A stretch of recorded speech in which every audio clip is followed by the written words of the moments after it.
All right. We are live.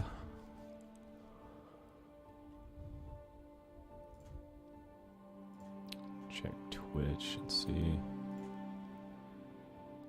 what's going down. Yeah, looks good.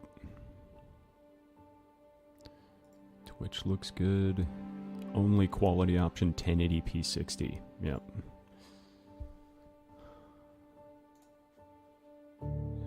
Thanks, Twitch. Going all or nothing, I guess. Okay, cool.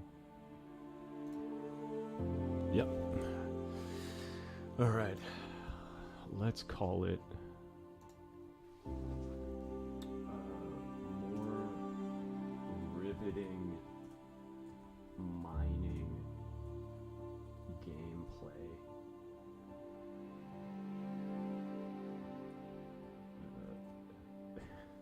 Yeah, leave it there.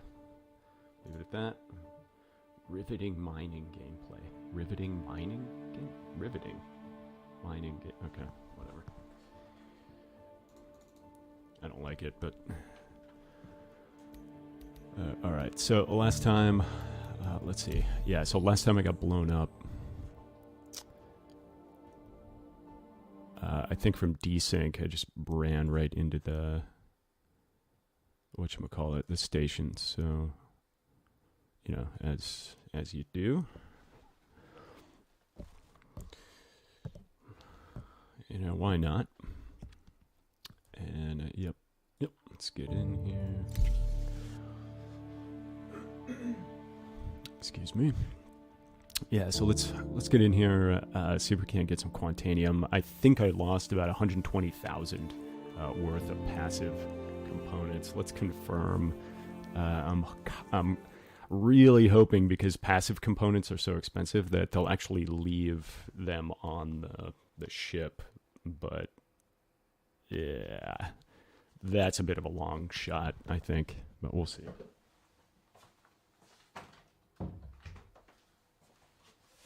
Yep. I'm also going to step away in a minute to grab more coffee, I think. Let's get a podcast going. The hack and others at the same time. Yeah. Some of it. Yeah. Yours truly has, of course, been preparing both an RDNA 3 and Lovelace leaks for the past couple of months, with the expectation that the RDNA 3 leak would be ready by April and the Lovelace one would follow shortly.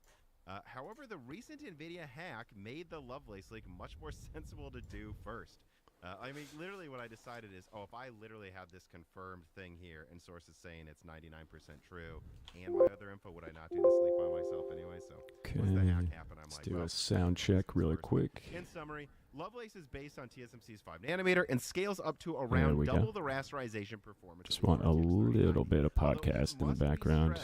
That many sources still believe it's hard for NVIDIA to even hit 90% increase over the 3090, and the initial goal was a 60 to 80% increase. So just because I put 80 to 110% doesn't mean everyone should be quoting, definitely over double. Maybe a little bit more. But I can't rule it out. Anyways, continuing, ray tracing performance is expected to be notably, although not exponentially, better than the rasterization increase. So you should expect at least double the ray tracing performance over Ampere. And although the 4090 was planned to be a 400 to 450 watt card initially, it is now expected by all sources to be a 500 to 600 watt card. And actually, since I put that leak out, another source got to me and said the same. So it's going to use a lot of energy, guys. Lovelace almost certainly will paper launch in Q3, although there is some debate about if a mid-range die will launch a little earlier in the summer. And one of the reasons a top die may launch after a mid-range one is, stated by Moore's Law is Dead, one source states that Lovelace is built to support GDDR speeds up to at least GDDR7 specs, and possibly literally supports GDDR7 eventually. And so I guess what else is there to say? A lineup like this could see us receiving an RTX 4070 16GB with performance above a 3090 for $600 and a 12GB 4060 with 3080 performance or better for $400. If it doesn't have GDDR7 at launch, they can maybe refresh it again for some RTX 5000 series. And I do think the mid-range ones are more exciting to me than the high end, because I'm sorry, like, I am not getting a 600 watt card. But I don't know, Dan, what did you think about this big old leak that we put out? I think it like you said, the mid-range, I think, right. just more and more. I mean, I guess if we're calling the lost all my stuff. 4070, I guess, is mid-range, low, high end, depending on who you ask. Well, I think it might use GA103, so at that point I would say it's low. It's definitely, again, because like middle, it's like 102, 103, 104, 106, 107. What's in the middle, you know? Yeah, that's true. So it's still, well, I guess, yeah, so that's technically in the top now, instead of 104 being in the middle, especially with yeah, go on. It goes back to the idea that we've hit on, I think, multiple times in this podcast with, yes, the top end becoming increasingly like almost a parody of itself. PC gaming. Yeah, at a certain point where it's like a $2,000 graphics card that uses more energy than 2 refrigerators for some reason. Like, yeah, cool. Yeah, refrigerator power consumption, yeah. It's almost comical, and especially if these are just like, I don't know, dumb Halo products that they don't make that many of them. They just have to say that this is the top of performance. Woo, be excited. Like, it gets to the point where I don't know what to even say about them anymore. But on the other side of that, you know, you have something that's as strong as a 3090 for maybe $600 late this year or early next year. Oh, and something something that can play 4K really well at like hopefully $400. Assuming that's also assuming, I guess, a lot of assumptions. Yeah.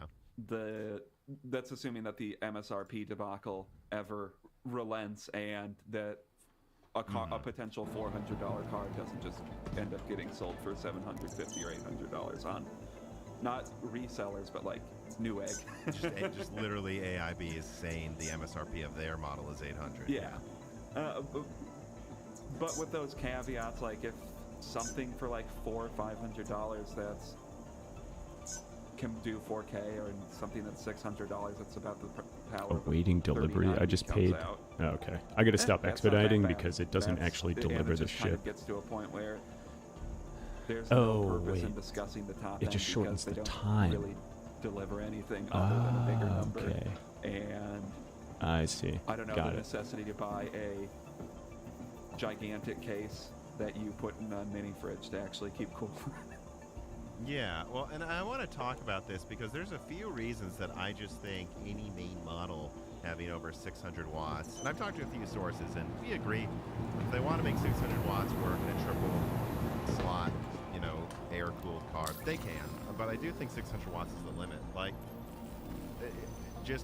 I'm not going to get into the nitty-gritty of the engineering of the cooler required. I just literally think it'd be very hard to do with air cooling in its triple slot design over 600 watts, but also the Gen 5 PCIe power connector. Yep. I deleted my subcomponents. 600 watts sustained, and then you of course get 75 watts with the PCIe, suggesting 675 watts total, and that's sustained. So it's not like with power spikes it couldn't handle it. But that makes, I mean, one of the main reasons they did this whole 12-pin was to have one main connector, and if they already need to put two in on their high-end card, that's not some absurd $2,000 Halo product that they only make 10 of, which, again, they might do with a 4090 Ti. I just don't think they'd want to do that. I think they want to limit it to one power connector. That was always the goal. And additionally, I think that people need to start thinking about, I saw this brought up in the YouTube comments, about what the limits of a house's electricity is. Like, it's lower in the US because of our voltage standard. And it's honestly conceivable that if you have like a monitor using 100 watts, which is a lot for a monitor, but it's possible, a 100 watt monitor, a ceiling fan on, you know, a light on your desk, and who knows, an air conditioner. When I lived in Peoria, I had an air conditioner in the room I worked in, a window air conditioner. You know, those can use hundreds of watts. You add all of that on top of a PC, which, remember, if there was an 800 watt card, for example, that's the card. You then have the whole case, which is going to have really good case fans, which use energy to pull it out of there, plus a CPU that's getting stressed on by this crazy card. You're talking about a PC that uses at least 1,000 watts, in addition to, like I said, monitor, fan, maybe a window air conditioner, which you're certainly going to have turned on. when you use this card. All of these things combined, you're kind of debatably getting close to the limits of what a U.S. household's breaker can handle. A fuse in one room, and you know, at least in my old house, and you find this in houses all the time. Like, I remember during Christmas at our parents' house in Minnesota, we had to reset the fuse a couple times because apparently this big blow-up Christmas tree they had out front shared energy with my mom's office. And while she was working, and I guess with the living room, if we had the TV on and a few things on at the same time, that we had the outside decorations on, it would turn off the power in that room. There's things like that in houses that you don't expect to be an issue before you even make a graphics card use the energy of 5 consoles. I don't know. Like, yeah. So, and then think of the power spikes, and think of like some houses are just under-engineered and the builder got away. There's gonna be plenty of houses that if you plug this thing in, it just shuts down the house or starts a fire. Yeah. There gets a point where it is not viable to make a graphics card that uses so much energy. And I hope 600 watts is truly the limit where people are like, all right, we're done. But, you know, some people make the stupid decision and not care about any of it. Yeah. And just the power components required for this, I mean, this will be so expensive to make. And please visit again. I already know behind the scenes NVIDIA is telling their partners 400 watts is the new high-end power usage, and tell people to get 1,000 watt power supplies. But they're not telling them to get 1,500 watt power supplies yet. And I just continue to maintain there has to be some calculus here where they consider the power supplies most Ampere users have. Or Turing, because a lot of people skipped Ampere who already had Turing, for example. And they go, you know, if someone has a 3090, that uses 350. The AIB models use up to 500 watts. The Kingpin one uses like 700 or something crazy. Like, we can totally... Please proceed to assigned landing bay. The owner will take a 450 watt card. We can bet that a 38 or maybe even 500 watt card, that a 3080 owner should take a 400 watt card. And I think they can. I think if you have a power supply that can support a 320 watt, and there are AIB models that use over 400 watts, 3080s, then the reference model using $400 probably won't affect anyone with even a 750 watt power supply would probably be enough. I have a platinum rated 750 watt power supply. It ran a 3080 Ti overclocked using 400 watts. Fine. Zero issues, no stability problems. The second you go to like 450 watts for a 3080, or 4080, we're certainly above 450. I just think there has to be someone right in the room at NVIDIA going, hey, our customers can't buy this. Landing complete. Have a pleasant stay. And I would hope that they would want the 4060 to max out at 300. I mean, not 40, well, certainly 4060, but 4070 max out at 300 watts. A lot of people who get a 70 class card, this goes all the way back to the 670, they're typically used to having cards sometimes under this amount. Yeah, like 200 watts, honestly. Yeah, 200 watts was common for a while. Or not uncommon still. Didn't realize where it was. But like anyone, you know, who has a 500 watt power supply, as long as it's high quality, you can use a 300 watt card, as long as you're not pushing, you know, an overclocked Alder Lake system to the moon. And it would have to be the i9 Alder Lake, because I have an Alder Lake i5 with me. I've been testing it. It uses like 100 watts, so you'd be fine, probably. But the second it goes above 300 watts, there's a ton of customers that might go, yeah, I don't care. You're definitely right that the 4070 would need to remain under 300 watts, which that doesn't seem unrealistic to me, assuming that they're pushing the 4090 past where they initially were expecting it to, because they want to compete heavily with AMD, and maybe the 4070 can remain the card that it originally was supposed to be, which 70 class cards from NVIDIA should probably use somewhere between 200 and 300 watts, generally speaking. Yeah, I guess to start wrapping up this conversation a bit, the one thing I wonder here that I've been thinking about lately is, and I made, and let me preface this by saying I made this point in my Lovelace League, like, I need to be clear, guys, Lovelace didn't start as 90% better than Ampere using 350 watts. It started as using at least 400 watts, being around 60 to 80. Some people saying 65, 70% better than Ampere. So it's already was planned to be overclocked from the start. It's starting overclocked at 400 watts for like, I don't know, 75% more performance than Ampere. To get to, and everyone keeps saying this, almost double, not over, most people tell me almost double, you have to push it to like, it's already been pushed. And I've been thinking like, so what, going from let's say 400 to 600 watts, a 50% energy increase after a card's already overclocked. How often in any architecture in history has that given you more than 20% more performance? Yeah, because I mean, look at Vega Liquid. What is it, like 10% better than the normal Vega at most? They use 30, 40% more energy. So, like, why would we expect this to go from, and at least I'm sure my sources, like 75% better than Ampere to over double by using 50% more power, especially when it was starting overclocked? That'd be like suggesting AMD was preparing some liquid-cooled version of Vega that used, like 600 watts, and somehow they added 30, 40% more performance. Has that ever worked in history? Never. Yeah. Like, what are we talking about? Yeah, when you deliver more power, it's like with everything. You approach a limit of diminishing returns in performance. Yeah, or there's diminishing returns, and then there's like straight up you just don't get anything more out of it at a certain point. Mm-hmm. Like there is a limit to how much you can get out of anything usually. And if my memory serves me correctly, Gamers Nexus really pushed Vega Liquid hard on like really good cooling and said, the board's built so well, you can push this card to use almost 1,000 watts. Great. And it will give you more performance the more power you give it. Like, it really will. But he's like, all right, I'm going to grab more coffee while I'm traveling. This is going to take forever. So I'll be back. And he's like, and then if you go to 500 watts, you might get another 10? Like most. And then after that, you're adding like 5% to use triple the energy. So again, that's very comparable to what the rumors are suggesting, what I've kind of heard about Lovelace. It's just, I don't know why we would expect this to... I don't know why you'd push it that much more past the efficiency curve if it was already overclocked and expect any more than another 5%. I'm kind of leaning towards saying, again... I know I said 80 to 110%, and I want it to be as strong as possible, kind of. The power usage makes me hesitate to say that statement, but when I say 80 to 110%, if it gets to 110%, I'm much more surprised than if it hits 80. Like, it already was overclocked using 400 watts. If they manage to go from 80 to 100, you're adding 30% more performance with, God, so much more power. I don't know how they managed... That's never worked with other architectures, guys. That's all I'm saying. Yeah.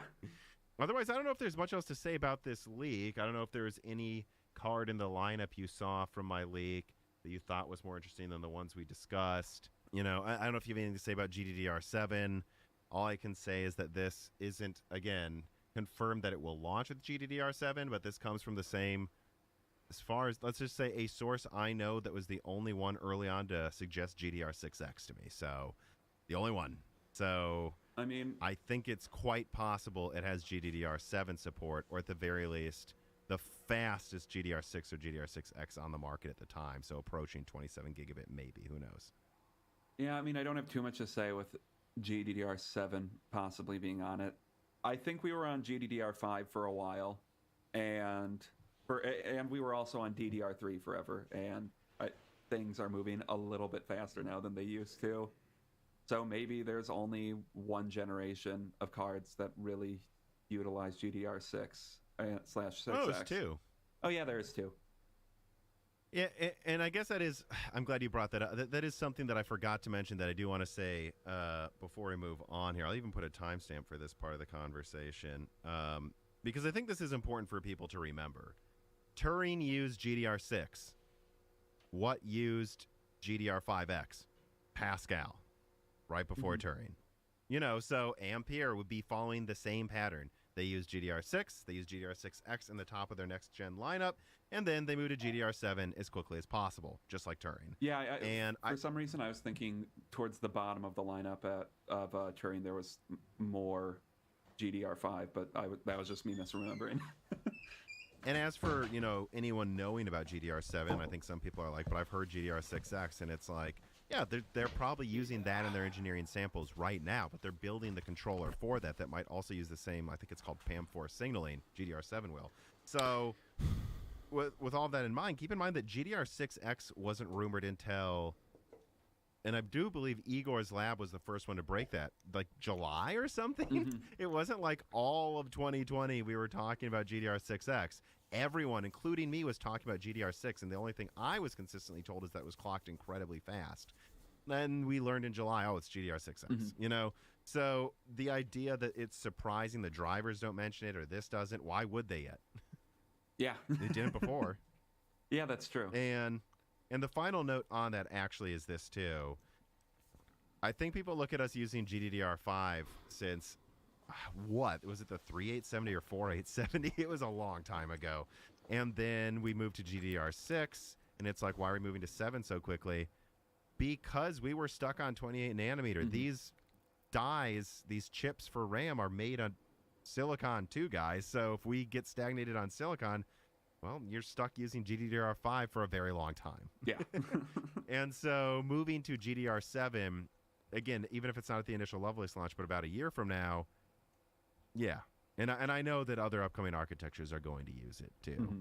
So I don't want to confirm which ones just yet because I'm saving that for another leak. But let's move on to a reader mail here. Bfish writes in, your recent video got me thinking about NVIDIA's segmentation. What would it do to the stack if AD102 was only for the 90 and Titan class cards? That seems the most NVIDIA-like move. Huge flagship performance, 30% bump across the stack otherwise. It seems to me that without yield issues, they wouldn't cut the 102 die down enough to justify a 3080, or I guess it means 4080. Also, without mining and with a robust used market, is there going to be a market for $2,000 cards? I suspect people were only buying them for a lack of alternatives. And my answer is it all comes down to competition. I mean, the 3080 was only 10% away from the 3090, and they gave it the 102 die because they had to compete with RDNA 2. Same as now. If they didn't have to, no, I think they would use 103, and they still could. Let's be clear. The 4080 may use 103. Maybe the 4080 Ti is what the cut down 102 is, right? But at the same time, what I know about RDNA 3, I just don't think so. Yeah, and I think we covered this recently on something where we talked about this, but I just think the idea that they would only use the die for one card could only really be true if there was like a really, and it could be really high, but like if they achieved like some really specific yield so they could sell I'm streaming, their top die. But OBS thinks I'm not streaming. If they need to, if that top die isn't disabled at all, first time I've seen they're that. probably throwing out a lot of good cards that can be disabled, or if they need to, or if there's only a really small number of really high yield dies, they can sell that for a higher price point if they want to. So I think I'm using multiple either way they're leaving money on the table by only output targets. Be leaving money on the table if they didn't that's why. release multiple variants of AD102. I can't see drop frames though. And they are going to have to disable a decent amount of it. Hopefully everything's good. And there's multiple ways they can segment these cards. They can give it 22 gigabytes, 20 gigabytes, but ultimately, guys, the names, the segmentation of these cards, it's whatever they want it to be for competition. Every gen. Like Titan can be whatever it is. It's sometimes the full die, sometimes it wasn't. The 80 series is whichever. The GTX 580 was the top full spec die for GK 100. GF 100 or something. So like when they had to, the top card was just the 80, and it used the full die. I mean, the 780 Ti came out after the initial Titan, fully enabled, unlike the 1080 Ti that was not fully enabled. NVIDIA does what they have to compete, and why did they do that with the 7080 or 780 Ti? because they had to match or beat the 290X, and I think they have to now. And yeah, I mean, it all comes down to how they need to segment it, what they think AMD will do. I just think they want the 4080 to be comparable to whatever AMD calls the 7800 XT for sure. Yeah. Which, speaking of segmentation, let us move on then to story number 4. And this one's less of a story so much as following up on, well, it is kind of a story here. I titled this, Moore's Law had hints at RDNA 3, and then I put in parentheses, and 4, details, and we need to talk about the lineup some more. So I've already just did a video where the opening part of it discussed clarifications on that chart I put out there where I was above chart is not final. Some of it's based on information from MLID sources, that this seemed to be shared more than my actual confirmed new info from Lovelace, including a GDDR7 controller. Just blew my mind. But I mean, a lot of people pointed out. But I just think we need to start talking about just a little bit here, Dan, about how much of this can change a lot based on a few factors going one way or another, because there's multiple factors that can go one way or another, and if you compound them, these lineups, this is not me doubling down on how everything will be segmented. I had tons of people email me and DM me saying, I'm not kidding, wait, should I get a 4070 instead since it's going to have 16 gigabytes? Why is AMD going to give us only 8 gigabytes on the 7700 XT? And I'm like, guys, these aren't out now. They can do whatever they want, you know. And so I'm trying to see what other things to say about this. So, for example, Navi 33, which again, since I've released this video, please proceed to assign landing bay. This is probably a monolithic 6-nanometer card that I think is targeting 6900 XT performance with 128-bit plus, with probably a lot more infinity cache and architectural upgrades. So it basically, again, it's what I said in my video is it's analogous to the 6600 XT compared to the 5700 XT. It's like, can we make the 5700 XT more efficient, a little smaller, and have a little more performance and sell it as a lower mid-range card? That's what I think they're trying to do with a monolithic 7600. Landing complete. Yeah, I think Doesn't maybe say. 23 will be the 7600 XT and seeing a 128-bit plus, which isn't 100% confirmed, I'm pretty sure.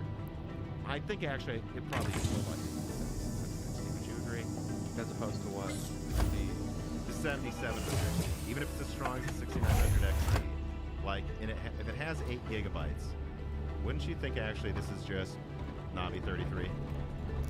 I'm sorry, this Navi 33 is 7600, which Navi 23 was. Yeah, I mean that sounds like they're keeping in line with what they've done this generation. And at the end of the day, it depends, I think, on how much the dies above it are disabled, or the, you know what I mean? Like maybe there's only 2 and they call this the 50s. You know, maybe there's only like 3 and they call this the 700. Maybe there's 4 variants and they call this the 6600 XT. And they have really good marketing, like low end beats our previous high end or something. Although with half the maybe with half the RAM, I'm just saying maybe it comes with 12 gigabytes and has 196-bit bus. I don't know. I'm just spitballing. I mean, no, it's 128. So okay. So it does stable to a 96-bit bus. I don't think they're giving 96-bit bus 12 gigabytes. But I do want to put down my foot on one point about if they would call this the 7700 XT. At the end of the day, who cares what it's called? What matters is what it's priced at and how it performs relative to the competition. So, for example, and this is the example I keep reading. If we don't know for sure where Lovelace will hit exactly, and 20% for both of these, they're both like plus minus 20%. Both of these lines have a huge difference. What if the 4090 is only 80% better than the 3090? If that's true, that would to me suggest a 4070 that instead of beating the 3090 by like 30% is probably just about the same as a 3090. Okay, so now the 4070 is at 3090 performance, or maybe a little weaker, but with better ray tracing. Well, so then what if AMD blows out expectations and goes a little bit above double the performance? So Navi 31, what if that beats the 4090? What if you think it's yours? the 4090 by like 40%? I don't think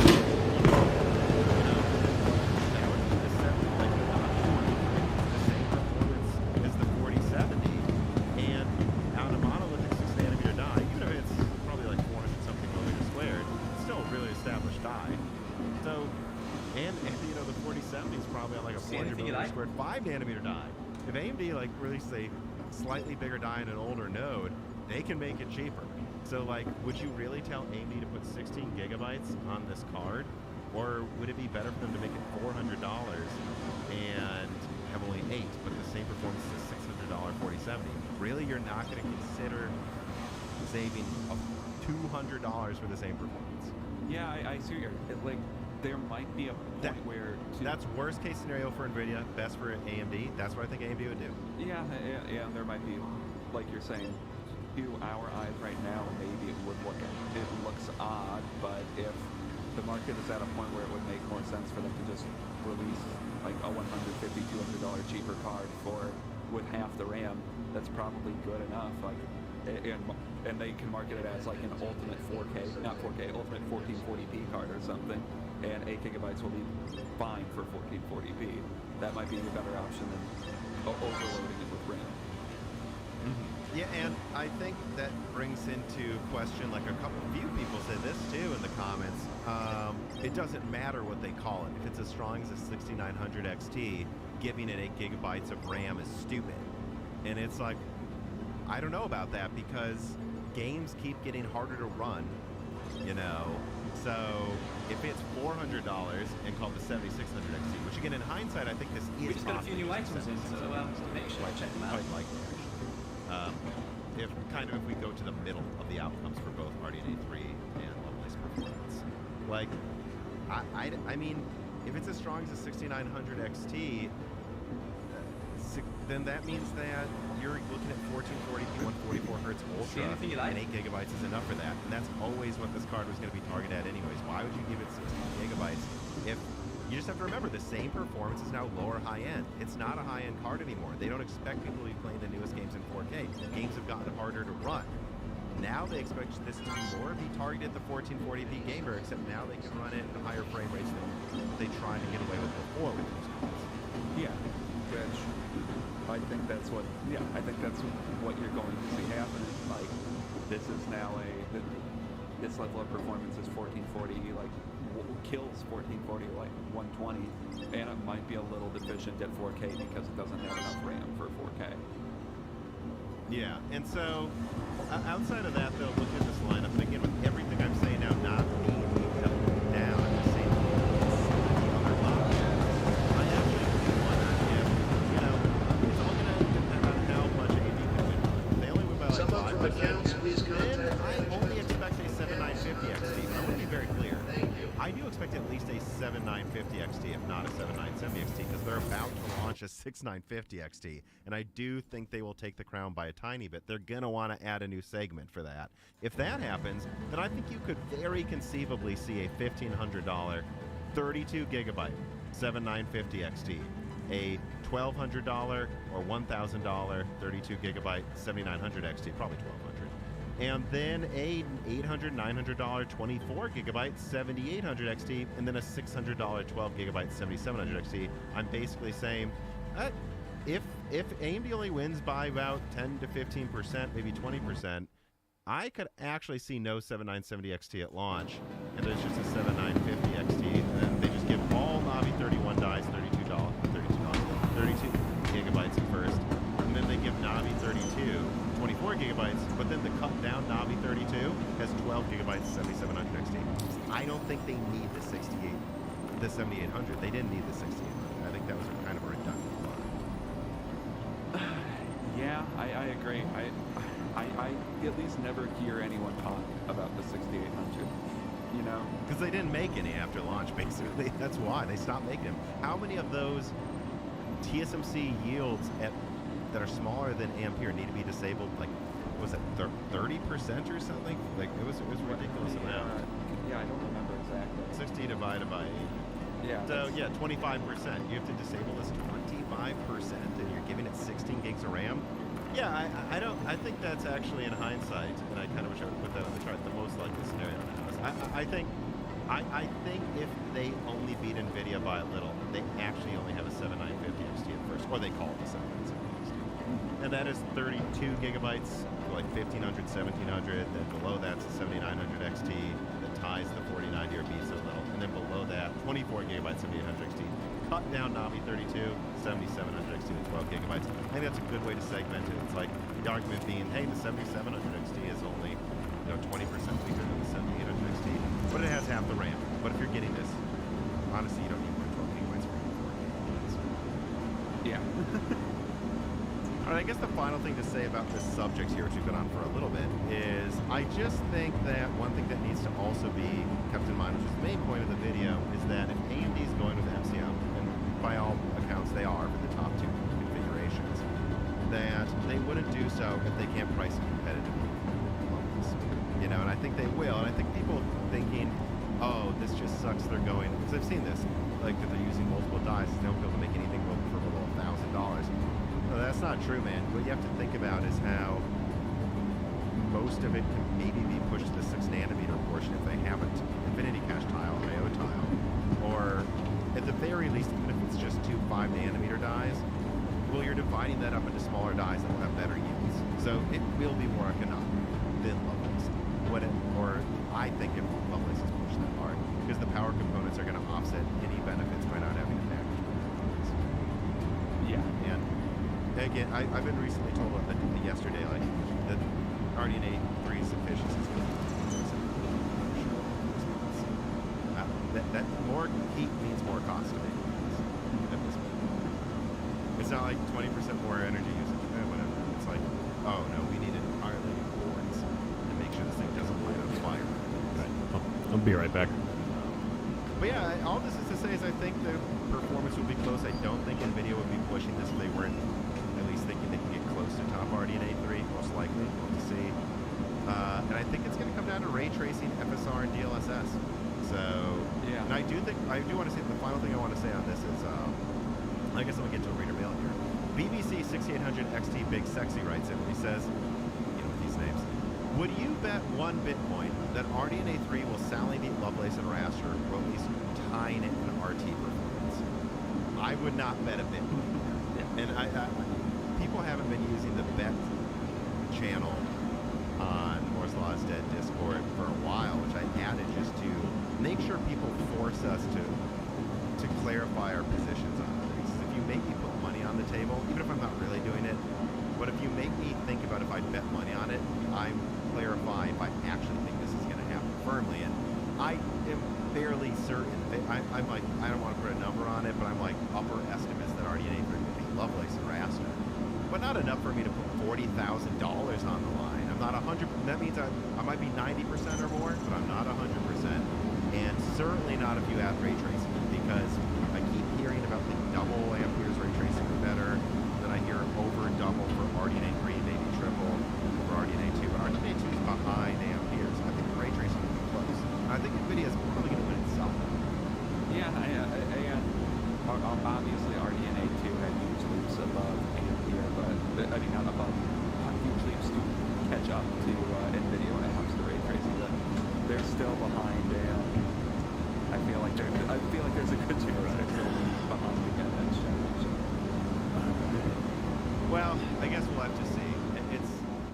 We'll have to see. I think the ray tracing for raster performance for Lovelace will probably still beat RDNA 3. We don't know if RDNA 2 is close to that. Oh, good. I can finally mine.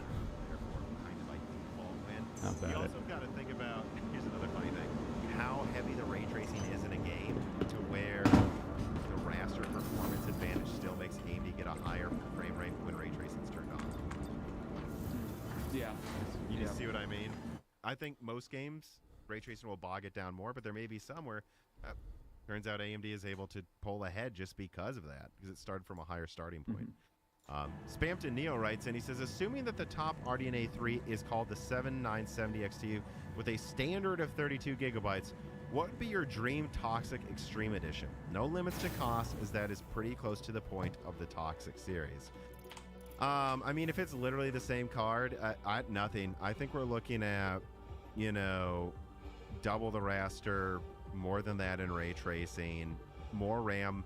If it's called a 7970 XT, one reason I would like that is because they could market it as 10 times the RAM and performance of a 7970 or whatever. It is 10 times the RAM with the 3 gigabyte 7970. So that would be fun marketing. I don't think I have anything else to ask for except that if it's a 450 watt card, which I think top RDNA 3 may be 380 to 450. I do think it will be. That when it's gaming and not being tapped too hard, that unlike Ampere, it actually clocks down to like 250 watts or something. It doesn't keep it hard most of the time. Yeah, that would be nice. I mean, if the something like the 7970 in your video actually does end up getting released in that form, I almost just don't even know what a toxic version of that could be. You know what I mean? Yeah. I mean, or like what you would ask for. Yeah.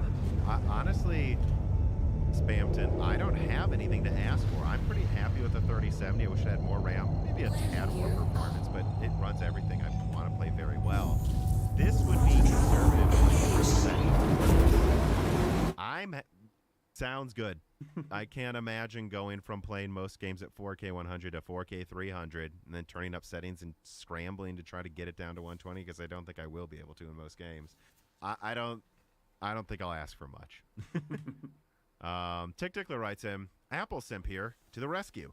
Coming out of the blue to redirect the conversation to the M1 Ultra or whatever people want, whether people want it or not.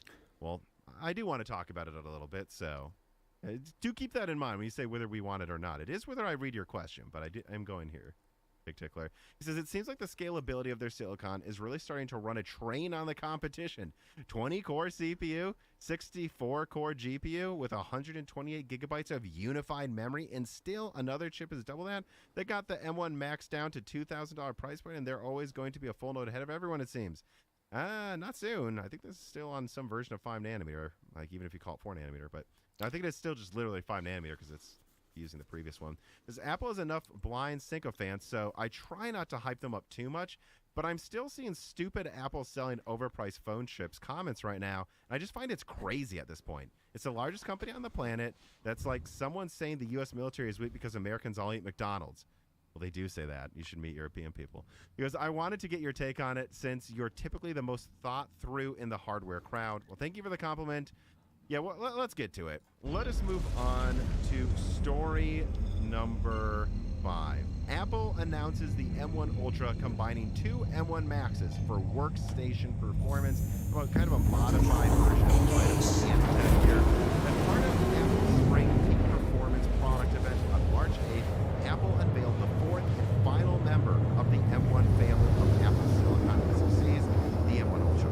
Aimed squarely at desktops specifically, Apple's new Mac Studio, the M1 Ultra finds Apple once again upping the ante in terms of SoC performance for both CPU and GPU workloads, and in the process, Apple has thrown the industry a fresh curveball by not just combining 2 M1 Max dies into a single chip package, but by making the 2 dies present themselves as a single monolithic GPU in the software, marking yet another first for the chip maker. At the heart of the new M1 Ultra is something a bit older, the M1 Max specifically. Apple is using 2 M1 Max dies here, and then bonding them together to form a massive amalgamation of 114 billion transistors. This amalgamation includes a total of 20 CPU cores, 16 Firestorm cores, 4 efficiency Ice Storm cores, Firestorm already being outpaced by newer architectures like Intel's Golden Cove. So don't expect it to recover the lead for single-threaded performance, but it will have incredible multi-threaded efficiency. We'll have double the memory from the top memory at 128 gigabytes, 64 cores, or 8,192 execution units, and the GPU capable of 21 teraflops, supplied by 800 gigabytes per second of bandwidth. Officially, Apple only states they're using a silicon interposer here, which is the generic term for the technology. But going by Apple's promotional videos and mock-up animations, it looks like they're using a small silicon bridge of sorts, which would make this similar in implementation to Intel's EMIB technology or elevated fan-out bridge EFB technology. With Ultra Fusion, Apple is capable of offering 2.5 terabytes per second of bandwidth for the M1 Max dies. Even if we assume that is an aggregate, adding up both directions at once, that would still mean that they can share 1.2 probably just one big old bandwidth in each direction. This does exceed then Apple's aggregated DRAM bandwidth of 800 gigabytes per second, suggesting it's enough for the GPUs to be fed back and forth at the same time over that connection. The company is tooting that the M1 Ultra's GPU performance exceeds that of NVIDIA's RTX 3090. which at the moment is the single fastest video card on the market. And furthermore, that they're able to do so while consuming only a bit over 100 watts or 200 watts less than the 3090. Over 200 watts less than the 3090, my friends. But yeah, so I looked at this. It's really interesting. The 3090 claim somewhat seems plausible to me. I looked at Hardware Unboxed M1 Pro benchmark, which is only the 16-core version. So this is 4 times that many GPU cores, and that seemed to perform in games that used it well. And it was more than one game. It was games that actually were optimized, like a 1060. Quadruple 1060 performance. Think about it. Double it. Oh, now you're a little above 1080 Ti. Double 1080 Ti. 3090. You look at Tech PowerUp's 3090 performance compared to a 1060, it seems plausible this could have 3090 performance. And I also we have to talk about this because I'm working on other leaks right now for multi-die chips, and the connection system here is a much weaker version of something AMD's working on.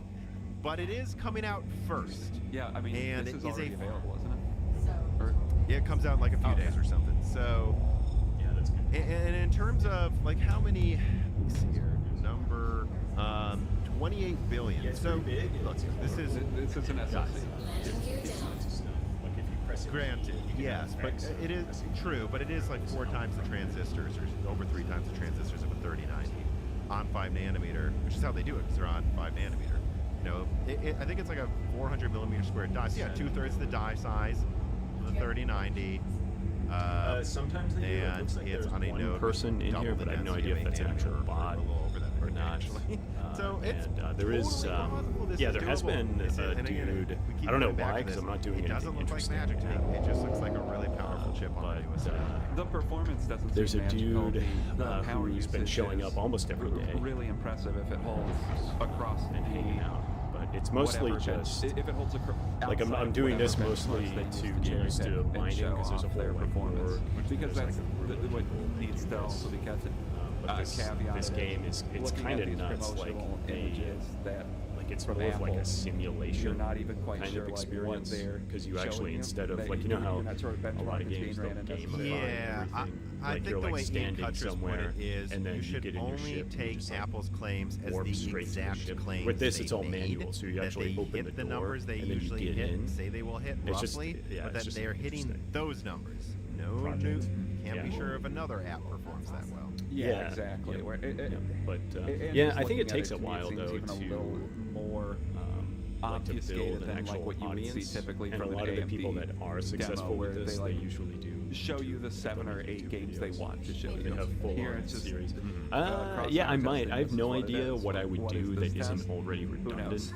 though. So and I'm I just think we'll gonna have kind to of see, feel it you out. know, I think. if everything shakes out, it'll probably end up more like a 3080s performance or within 10% of the 3090.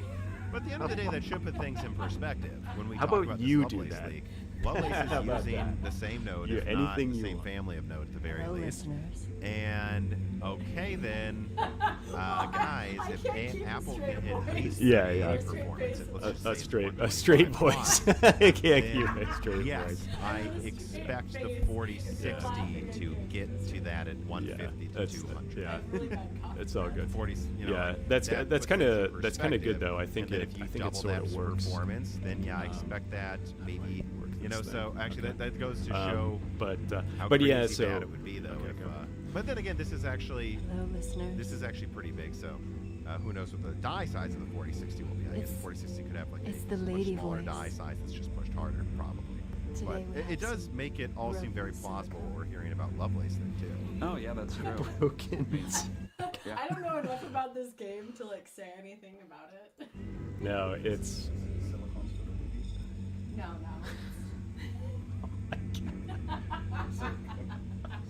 I have to say this is by far the most entertaining I've ever. I've been doing this for like 2 weeks. Oh, you are? Oh, Yeah, okay. yeah. Sorry. Yeah. Sorry for interrupting you guys. No, it's all good. This is definitely the most entertaining it's been. See, if you just did this. Yeah, and yeah, went on exactly. YouTube, Yeah. Oh, I'd love it. I'd love it Yeah. if you guys sat down while I did whatever and we all just had a chat. That'd be amazing. A lot of people do Yesterday would that. have been good. Yesterday with dinner. Yeah, we were yeah, talking about. yeah, That would have been good. yeah, exactly. Yeah, Yeah. She told you? yeah. Tercio's coming over. He's gonna work Yeah, till, yeah. he's gonna get us 9 hours. Like, Oh wow! So he just had the day. Yeah, Sweet. he went in and she said, "Oh, we don't have too much today," and stuff. So what he did is he finished what he can. So he's going to be in. So he should be able to. Okay, cool. Be close to finish. I think we'll see how it goes. Yeah. Yeah, Probably. he said if I if I could buy him lunch. So I'm gonna buy lunch from the Portuguese club. You Yeah. guys want anything? It's Portuguese club. So you guys want me to call out? I don't know what I would order. Yeah. Yeah. I can see what they have. They do only like a few things. So, I'll see what they Yeah. have and then I can ask them. I'll see you guys. Okay. Yeah. Virgil I told think me I'm good. there's a new cook there. Nana's close, remember?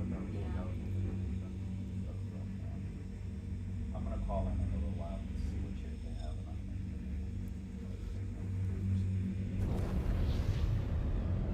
That's good. It's working. What is that? Is that a cartoon? Yeah. Cartoons.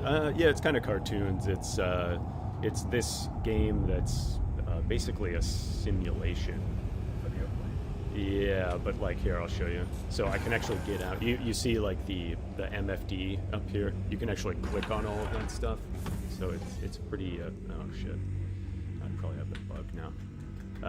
But it's pretty bugged out. Wow, this is the first time you guys are seeing it, and it's just like bugged out. Yeah, I don't know what. What does that mean? It's not working right? Yeah. No, this definitely isn't working right. Okay, there we go. So here's the ship. I can show you. What? There we go. You can do that, huh? With that like this computer? You can do that with every computer? But it's like, wait. Yeah. With every monitor, yeah, for sure. Yeah, you just change the orientation. So yeah, I can show you really. Are you sleeping over there? Yeah, that's my bed. That's good. But You yeah, got 2 beds. you just have to see how this monitor, the number 1 monitor, is vertical relative to these two. Wow. Here, yeah. So this is just this is actually going to this one here, but Computers. yeah. Well, my tablet, But, it'll help you. Yeah, no, it's all good. But anyway, so what I wanted to show you in the actual game, though, there's even a toilet right here. I don't know if they're gonna have toilet gameplay or not. I don't think they need that. Maybe there's a mini game involving Is that a dirty game? involving toilet paper. I don't think no. I think they're trying to avoid that kind of stuff. But right now, I don't know what the plans are actually for this. But they have like food and drink, and It's definitely not a dirty game.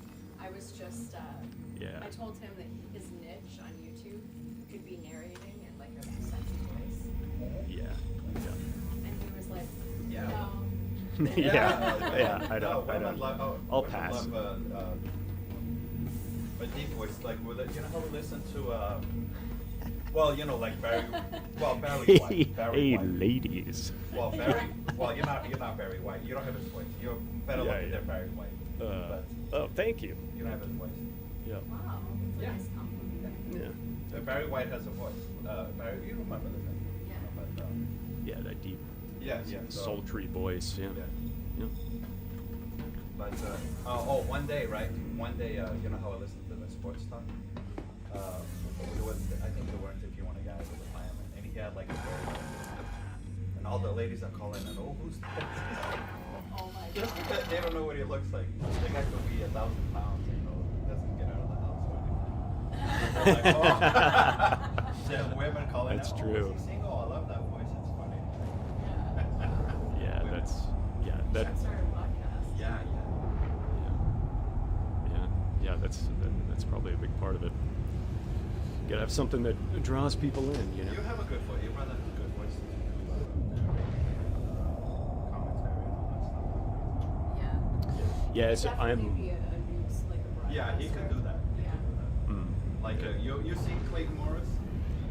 Yeah. I did check out his videos. You got a great voice, a good-looking guy. He's gonna get. Yeah. You get all good. Oh my god, yeah. Just show your face. Yeah, just show your face. Yeah. Don't sit behind an aircraft carrier. See, all the you time. you don't have a Right. face for radio. You have a face Well, for TV. yeah. Here. Yeah, definitely. Yeah. I mean, I'm terrified of public speaking, but there is. That's one thing I've always was like- afraid. You know how people go up on a stage and act? Oh, that was the scariest thing for me. I I was the shyest kid. Yeah. Like a crab. I was pretty shy as a kid too. Yeah, right. Yeah. Yeah? I was, yeah. Not anymore. Not anymore. I went the other way. Complete other way. But like, oh shit. Well, I was going to show you, but this guy, it just popped up. Anyway, what a lot of people do is, so like over here, I can add different windows. And so like, see this blue square here, or this blue square? What you can do is add a camera in. And so I just hooked this up. And so at some point I can set this up, and this can actually go to one of the windows, and you can actually put yourself in. Oh yeah. I've seen a lot of in the a corner. YouTuber that does that. Yeah. Yep. And so like, see this dude here. Where's my mouse? Hello. Yeah, so you can see. Yeah, so like this dude here, he's in the bottom corner. Yeah. Here. So you can just do stuff like that. Yeah. Those people that like react to videos. They do that. Yeah. Too. Yeah. Yeah. Reacting is kind of a big deal. See, he has a face right for now. radio. And stuff, so that's good. Can he hear us? Yeah. Oh, wow. No, he can't hear He us. has a face for radio. Oh my god. Yeah, exactly. I'm gonna make that phone call just in case. I'm glad no one knows who we're talking about. I know. I'm glad I didn't put it live. All right. Okay. All right. Yeah. I'm gonna go out and see what he's doing. Okay. Goodbye, listeners. One, you mean listener? It's like maybe one, and it could be a Goodbye, lot. listener. Great correction. Totally worth it. All right. I'm going to do this for a little bit. I'll catch up with you guys in a little while.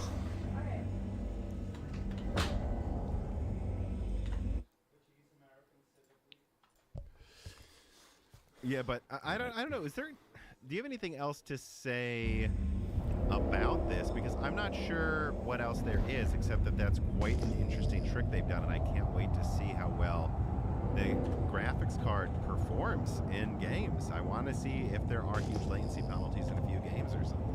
I mean, I think that's one of the big questions. I guess because this is kind of our first look at what will be our first look at what MCM, or something like MCM looks like with GPU performance, so it'll be interesting. I don't know if you can directly draw a line to anything else because this is its own technology, but it'll be interesting to see, and it'll be interesting to see how well their claims hold up. Although I think Apple has generally, like with all their other M1 stuff, I don't feel like it was evident that they were quote-unquote lying in their I don't want to call them benchmarks, in their presentations. Yeah. So I'm trying to think if there's anything else. Again, and I just want to say that it is so funny to see this now. What is it? They said there's 10,000 like connections per one of those like Ultra Fusion, if that's what they called it. I don't remember. For connecting the dies, like the actual like interface connection area is 10,000, way more than you're used to seeing. AMD's working on something that looks a lot like that. That's a much more impressive version. I'm not going to tell you guys like yet what the magnitude is, but AMD, you haven't seen anything yet. And the fact that we have to wait for reviews, but the fact that it seems like Apple's gotten this working in a decent way, I mean, again, shouldn't surprise anyone that AMD's gotten this working around the same time if Apple hasn't, especially with the budget Apple has, even if AMD had a head start with Ryzen. And I don't know, it just kind of just makes NVIDIA look bad. Yeah, like you have now Apple and AMD innovated multi-die in doing innovation, and yeah, NVIDIA just keeps getting bigger. Which there's good reasons to stay monolithic, but it seems like there's a lot of drawbacks at the super high end of it, and the fact that on 5 nanometer you can just have two chips that are basically perfect yields because they're smaller than otherwise, and you don't need to overclock them as hard and have a bunch of imbalanced voltages across a massive die. You just put 2 golden samples together and perfectly bend them, and then look at that efficiency. And I think that's what Apple's doing, and that's what AMD is going to do, and much more with upcoming upcoming architectures. But yeah, what I have to decide is which leak I do first, though, Thane, because there's another one I'm working on that where it's like I actually know enough to maybe leak something before RDNA 3 release. That All right. looks like Enough of Quantanium. Let us move on to story number 6. RTX 3090 Ti supposedly launching on March 29th. Quoting from video cards, the rumor from Chip Hell Forum seems to be true. NVIDIA is planning to introduce and launch an RTX 3090 Ti SKU on March 29th. In fact, product reviews and custom models, according to what we know, will also be published on the same day. NVIDIA shared new embargo information to its board partners recently, including the final dates for submission of press releases for NVIDIA to approve and review seating list. These should be fulfilled between the 3rd and 4th weeks of March. The company has not provided any explanation for the graphics card's delay, though, since its original launch date of January 27th. Off the record, it says there were problems with the 2GB GDDR6X memory that were discovered right before the cards were supposed to ship to reviewers. Okay, good. I'm glad that I didn't even read that last sentence there before we started recording. Because I know Ycry and some people were saying things about BIOS issues, and I'm like, you don't have this kind of a delay with just BIOS issues. From what I heard, it was a combination of memory issues and voltage issues with the die, which they're connected. It's like they couldn't hit the right memory speeds with enough samples, and they had to redesign the board or something. So yeah, there were a lot of issues with it, and I can confirm that I've heard the same thing. I think I mentioned that in a video really quickly. So I think this is all true. I've heard the same. Coming out March 29th, good old 450 watt card at least that we'll be lucky to beat the 6950 XT by 1%. That uses 350 watts, and oh my god. Anyways, I don't know. Any thoughts on the 3090 Ti that can't stop rearing its head in every episode? Well, it has to rear its head in every episode because it keeps not existing for some weird unexplained reason. There's not too much to say. I mean, good they're actually getting their, I don't know how many there will be, but it's good they're getting their cards out 3 months after they said they would. Or 2 months after they said they would. 3 months after they announced it. Almost. Yeah, now it seems like they're going to have a decent amount of reviews, but I've still heard that this card is effectively zero volume, though, compared to other cards. So I wouldn't expect to get one easily, guys, and they're going to be crazy expensive. But, I think this is going to, this has been probably based on what I know, and I think what other people have said publicly, launching a few weeks before the 6950 XT. So here, so I think that confirms entire vapor launch at the very least, because that's what they will always do. Whether you can buy it or not, they have to have a 3090 Ti hardware box, so it's on the same chart as the 6950. Yeah.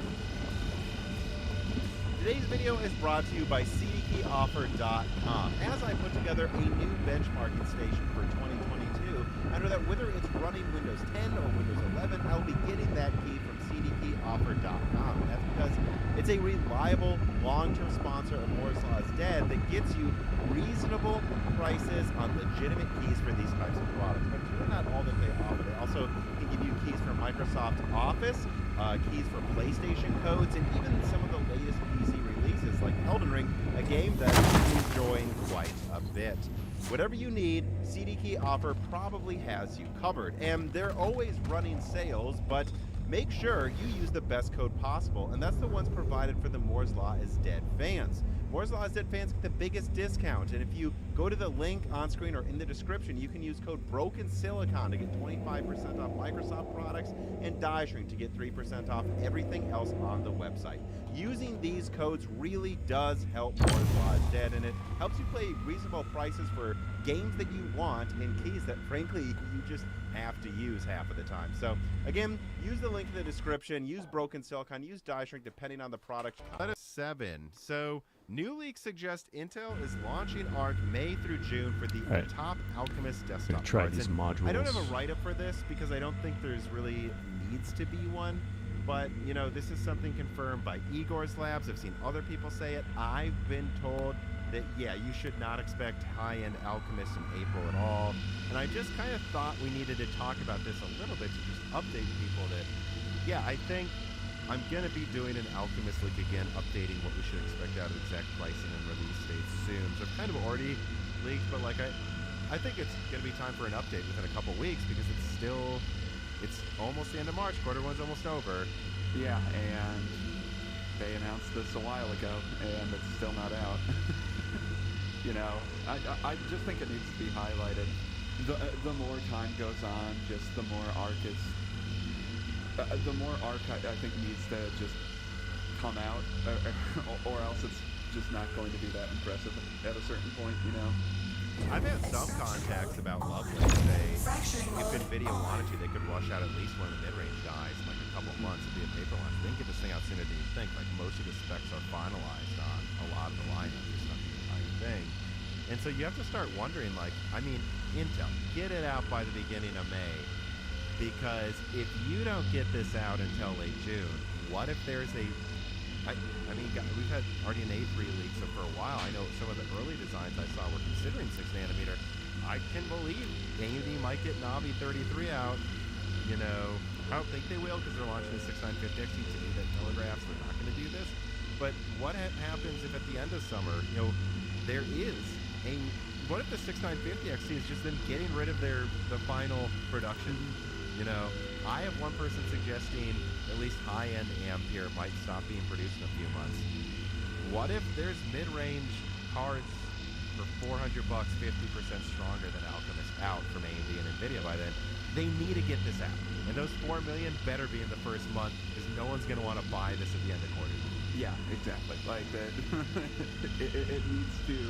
If AMD or NVIDIA can get a paper launch out just like a month or two after Intel gets this out, but there's really just going to be no huge fanfare for Alchemist. And, you know, it will, I'm sure, be good, and it will be good at the mid-range, but at the end of the day, they're competing with year-and-a-half-old cards at this point, and they're soon to be competing with not year-and-a-half-old cards. And the more time they can have to compare themselves against those older cards, the better. And I'll say this before I put it in an upcoming league. I won't go into too much detail, but I'll say that I basically heard Intel's considering pricing these things so aggressively that they don't make money on them, which I've been suggesting the whole time. They might sell some of that process over the news until I get more of the details out. But with that in mind, then, like they're like kind of basically thinking of buying market share.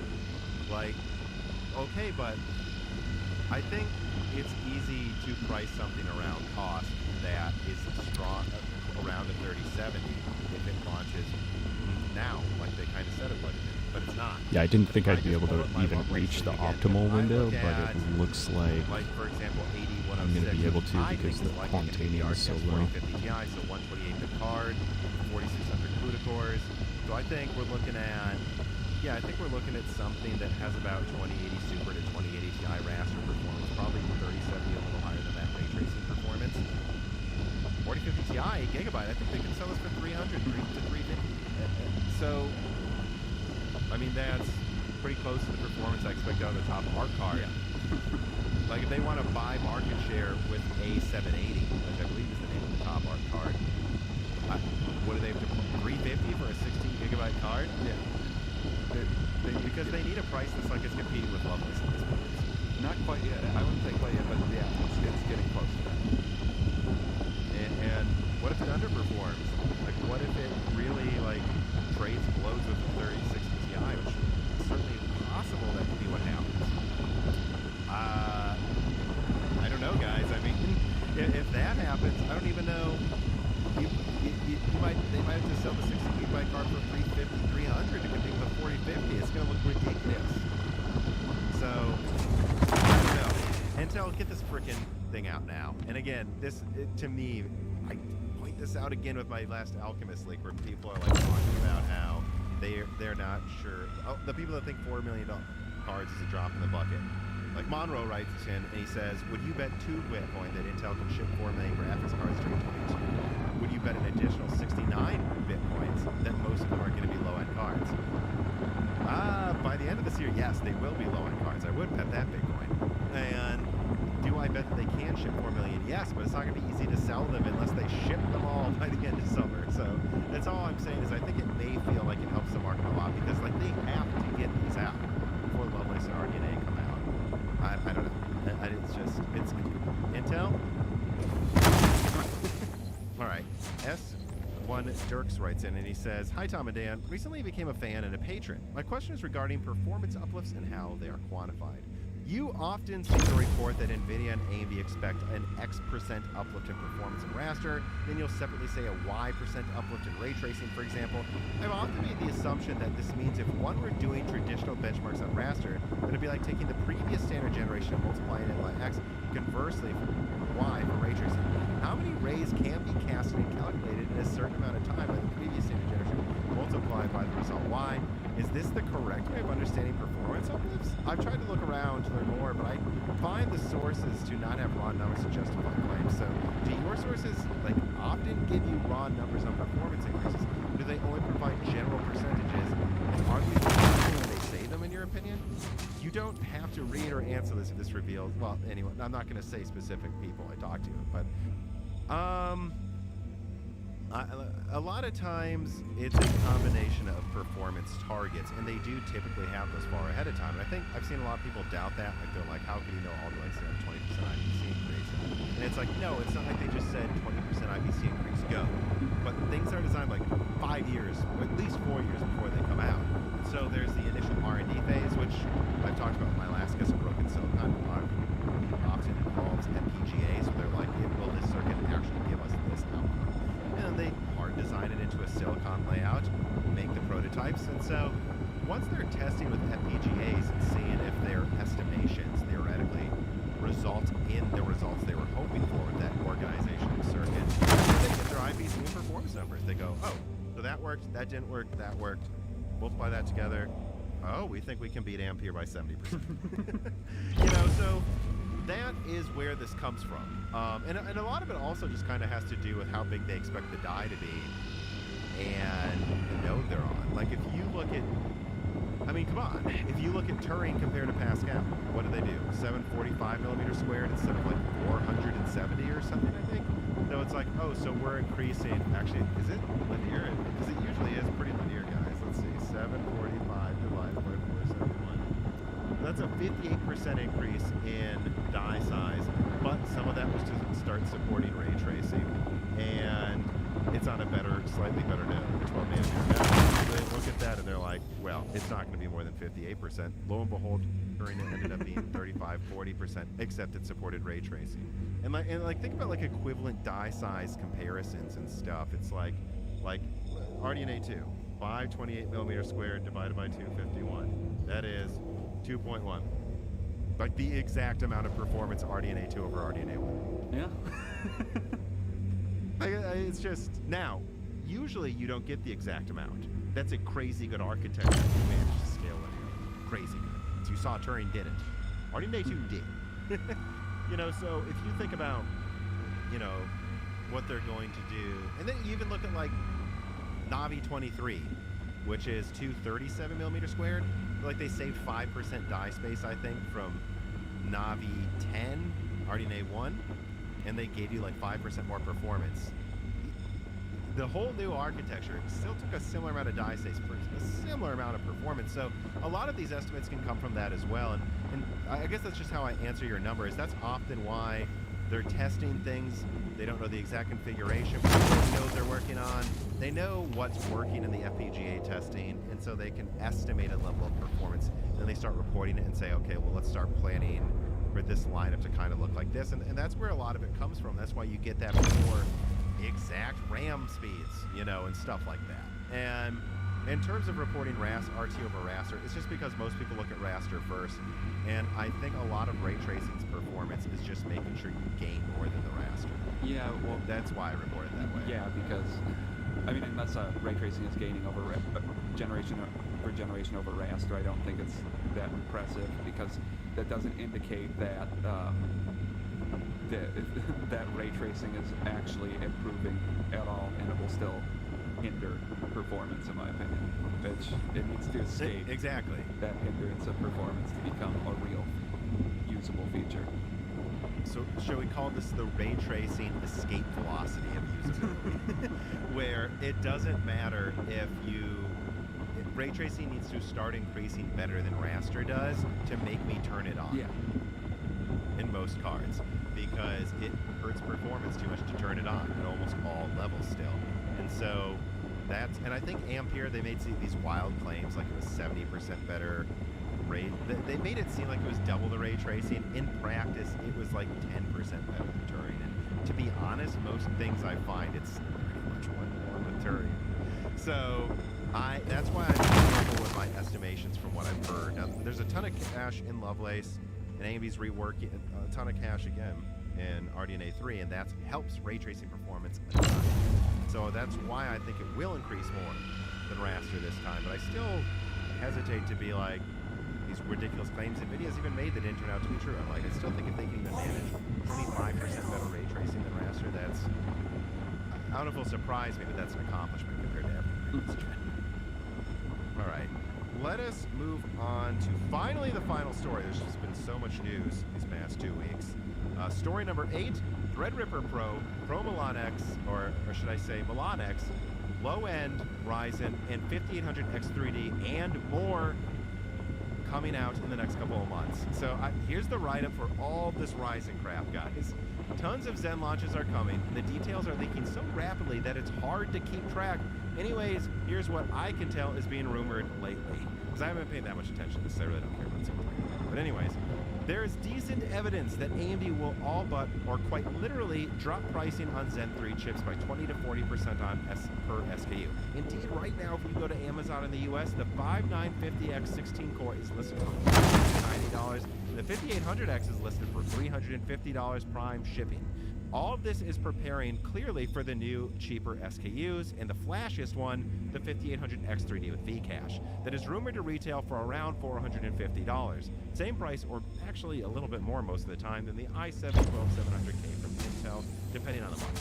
Furthermore, that flashy chip is being limited from overclocking by AMD, again suggesting heat problems when V-Cache is added to existing designs. And then there's more SKUs, and just going through them. $300 for an 8-core 16-thread 5700X, basically a slightly weaker but almost a price drop on the 5800X. A sub $300 price for a 8-core 16-thread 5700 non-X, $200 for the 6-core 5600 non-X, $160 for the 6-core Cezanne-based 5500, presumably with graphics disabled, but limited to PCIe 8.0. Wait, which again, PCIe what? 8.0. PCIe 3.0. Remember, Cezanne only supports PCIe 3.0, so guess you're not getting a 6500 XT with this low-end processor, probably. And sub 150 for the 4-core 8-thread Cezanne-based 5100. There's also a smattering of Renoir chips that I'm not going to bother naming, all below $150, with only one of them being confirmed to have graphics disabled. I believe they're getting rid of a lot of their old bad yields of Cezanne chips and disabling the graphics to make high-grade vendors. Furthermore, Milan X Epic is coming, and Threadripper Pro, based on Zen 3 non-X, has been announced, but only for workstation. This is executable fix in Moore's Law as tested last year. Everything stated here, of course, never has 100% pricing confirmed until it's announced by AMD. All of it is expected by the end of April. Payday. Why? I mean, there's a lot. AMD's about to release all of it. Yeah, I mean, I think it's just that AMD is actually responding to Alder Lake to some extent, because this is more aggressive than what I would have guessed in the past, which, that's good, I suppose. Yeah, I'm excited to see someone do heavy game testing with that Milan X Epic. Like, I wonder if someone could, like, get the board to run it at decent all-core clock speeds and simulate what a 5950X 3D would have performed like. Yeah, that would be interesting. But otherwise, I don't know, do you have any thoughts on the segmentation? You know, it's funny, we have a friend, Brock, who's been asking if he should get these, and I'm like, it's all going to come down to street pricing, because I don't think most of these really interest me at these prices. I went to Amazon, the i7-12700K is, what is it, it's like $390 on Amazon? So I'm not getting a 450 5800X 3D over this. You know, this is cheaper. Probably it has not. PCIe 5.0. I mean, I was expecting the... I mean, I guess at the end of the day, the 5800X 3D is meant to just one-to-one replace the 5800X.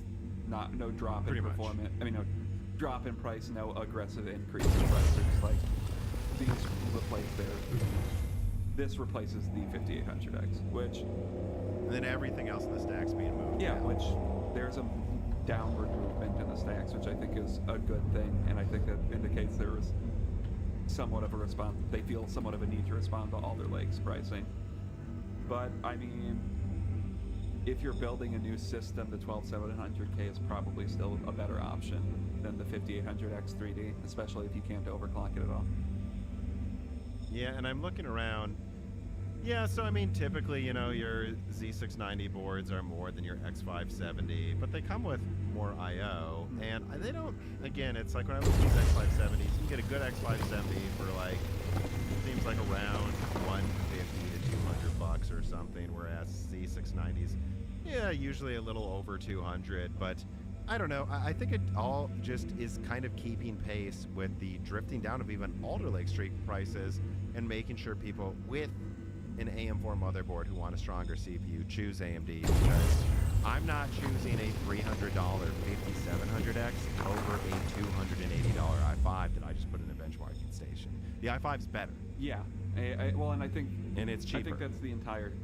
At the end of the day, still the thing. The paradigm of the market right now is if you're building new, Alder Lake is probably better, but if you already have an X570 system, it's probably cheaper for you to upgrade it by just getting a new one. Yeah, and again, but otherwise it's hard for me to justify any of them. Like the new i3s tested I saw in Hardware Unboxed are like 10% behind a 5600X. So if I look at what they're pricing the same as an i3, $160 Cezanne 6-core? Yeah, I guess, but... No, I'm not getting that over an i3 it's probably the same as the i3, except it doesn't have a lot of the newest I/O and is on a dead platform. No, and yeah, I think that kind of speaks to, well, the AMD just hasn't really launched a low-end CPU for a while because they didn't have to, I guess. And yeah, it would be good to see one of those cheaper ones actually with graphics enabled. All right, so that is the final story there. Let us move on then to the wrap-up. These are the stories that aren't big enough to be stories, but they are definitely worth discussing briefly if, you know, Dan or me see anything interesting. Like, for example, we already commented on it, but it seems like based on from the NVIDIA hack again, which just keeps on giving, Blackwell is probably the successor to Hopper. I don't really have much to say about that. Yeah, so I think I'm going to start just landing because I keep getting blown up, I think due to desync at the stations. So I'm just going to start landing, and then I'll pay the fine from now on because I don't think it's worth it, because you request a landing pad, and they sometimes just don't give you a landing pad. And then that's usually when I run into issues with crashing into the station, which is either desync or a bug, you know, something like that. So yeah. But That'll be my new approach. Kind of following up as well with their own info, that it really does seem like, and also I'll say this, I've kind of heard that the way it's going, I think it was Blackwell, that it's like Hopper it's like analogous to Volta. It might have a gaming variant, but as far as we can tell, it probably won't, and it's not meant for a gaming lineup. And then Lovelace is the gaming lineup. Again, Lovelace being Pascal, Hopper being the Volta analogy. After that, we're going to get Blackwell, and it seems like Blackwell may be more of an Ampere situation that is for both the professional and gaming at the same time. So, and that would be probably at a point where, so I don't have much to add to that. Also, Italy, and I even saw Canada, tons of people are trying to court Intel fabs locally into their countries, so tons of companies looking to move silicon manufacturing in-house. I don't know, TSMC claiming 3 nanometer is on track. I don't have much to say about this, but it is interesting how Daniel Nenny and I were talking about hearing about 3 nanometer issues, that other leakers started bringing it up, and now TSMC is like, nope, it's ahead of schedule, don't worry. Yeah. But I don't know. I heard enough of my sources that are 100% reliable say, like, oh, RDNA 4 is actually considered 3 nanometer now because they're worried. Or 4 nanometer now because they're worried about 3 nanometer, so. Please proceed to assigned landing bay. I'm not sure what to make of that cool. at this point, you know. All right, well, this time they gave me a landing. Interesting. But yeah, it's kind of over. Here's what it sounds like to me. It sounds like 3 nanometer isn't like 5. It's not going crazy full steam ahead with 0 issues. But it might be having more troubles than 7. But it's not a 16 or 20 nanometer situation that's going to be crazy delayed. I think we're definitely going to see it probably within the year it's out. I just think we're definitely going to be on 5 nanometer for a bit there. A lot of products are going to use it for a very long time before 3 nanometers is the stage. 5. Landing complete. Have a pleasant The stay. 6950 XT, maybe all black. Okay, I think it looks cool. And also, this doesn't get a main story because there's nothing to talk about yet, but AMD may announce FSR 2.0 soon. And I want to talk about that for a second because I've seen a lot of people talk about how FSR 2.0 isn't going to be announced anytime soon, but AMD's doing a GDC talk about upscaling games, and don't worry, they're not going to talk about FSR 2.0. What I can confirm is that my sources say FSR 2.0 is coming before RDNA 3, probably. So, I don't know if that's worth writing an article at WCCM to talk about, but I'm saying, yeah, and that will be in an upcoming leak I'm working on, something about that. So, I think it's plausible AMD announces FSR 2.0 in 2 weeks. And I'm specifically having a guest on around then in case they do. A guest who I know will be able to speak to it very specifically and technically. I mean, I hope FSR 2 gets announced soon. That would be cool. And actually... And I think it's essential they do. Yeah. Because FSR is getting support, not quite enough though, and DLSS has only gotten more impressive and more support at the same time. And I do think it has to happen before RDNA 3 launches. You want that big splash. You want RDNA 3 not to launch with FSR 2.0 and all of the commentary before RDNA 3 launches saying, well, let's wait to see if FSR 2.0 is any good. Ideally, you want FSR 2.0 to be established and not an unknown before you launch your new architecture, so that people aren't waiting to buy. So I think it will be announced this summer, though, at the very least. I expect them to hint at it in a couple weeks, guys. We have another Spectre possibly issue, by the way, for Intel graphics card, Intel processors, with possible more performance hits on Alder Lake than Zen. I don't have anything to add to this. I kind of added it last minute. It broke recently, but again, this is something to watch, people, if this keeps happening. And I will say, if this does happen with Alder Lake, I just don't know what's going on there, because a lot of it was tied to how long they're using the same architecture. But this has similarities. It's still a core architecture. It's still part of the core series. We're on 12th gen of it. So, I don't know. Intel needs to get to Royal Core. They do. They really do. And finally, in the wrap-up, Chinese Custom sees 6,000 XFX graphics cards, $3 million. Did you see this? This broke today as we're recording. I guess it's common practice, I don't know how common practice, but somewhat common practice to mislabel your cards so they don't have to pay customs. And China's not happy about that. So, yeah, I don't know if there's much to add there. You're right back. I've seen that before, too. Like, I bought an Intel engineering sample off of eBay for a build we were doing, if you remember, for our cousin. Actually, at the time, my previous job, I was at a business trip in Germany. And out of nowhere, they messaged me. They're like, it's shipped from Japan. Make sure you don't say it's a processor if customs calls you. Okay. And they said it after I bought it. And I was like, what? Okay, that's pretty cool, I guess, man. And I did actually get it. No, the call in Germany was, I think I couldn't get it to work, and I shipped it back to them because it also seemed like it sent me a defective product, which I want to be clear. I've gotten engineering samples before all the time for people that are reliable. Our friend Brock, who we bring up all the time, he still has a 10-core Broadwell E system that he got for $240. $240, 10 cores in 2016. It's still running strong. And yeah, I mean, I remember having to call PayPal or eBay from Germany in between meetings. It was a lot of fun. Especially when I was jet lagged and falling asleep. I was also sick too. It's not a good time. Not a good time to not appreciate that. So stop lying about your stuff in customs guys. All right. Let's get then now to the final reader names.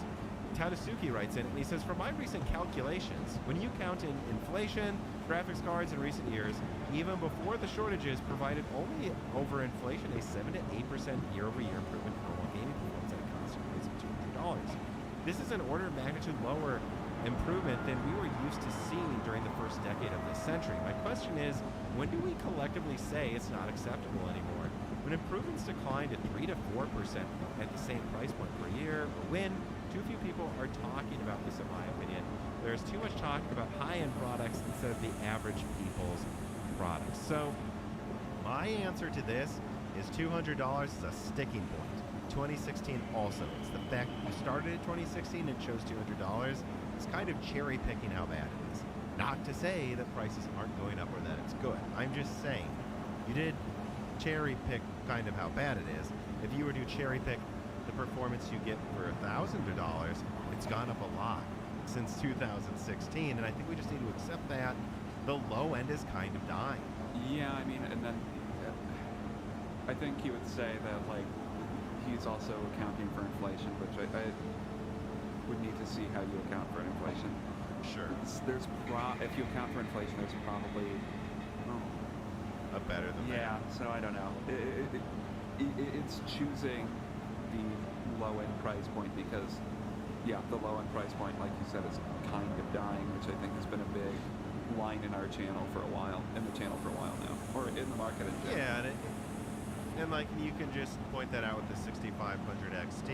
If you have PCIe 4.0, it performs around a 590. If you don't go for the VRAM usage, if you don't, or there's some things that go wrong, it's typically closer to like 570 or something. Yeah, it's $200. Same price about a 570 for 2017 or something. But at the same time, $200 was more back then. So you can argue it's actually gotten a little cheaper, even if it's not even at MSRP right now. I guess it was updated. You get back from that. But, you know, if you adjust for inflation, I bet it's, you know, I don't know, it's still there. Yeah, the $200 price point just isn't great, but I think it's one of those things that people are always going to want to exist. And as far as it's just saying it's not acceptable anymore, I mean, I don't know what power we have to control it, you know?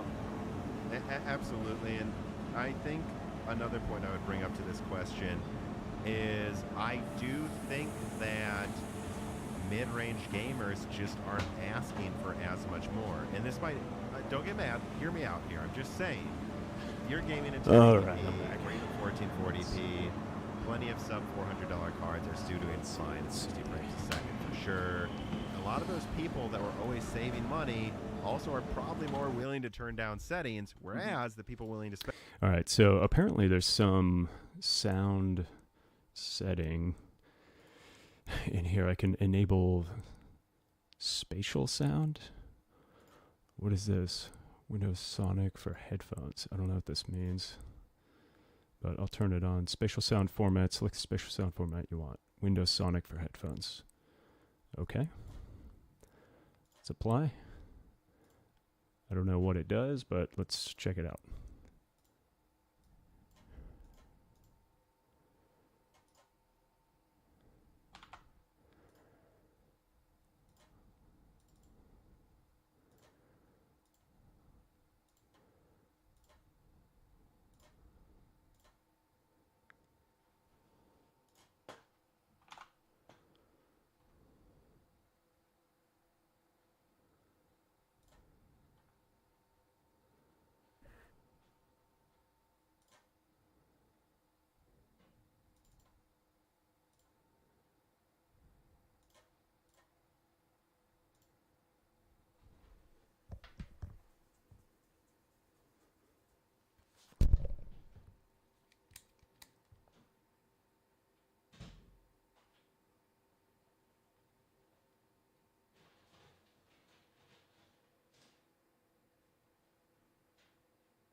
Okay, that did not work.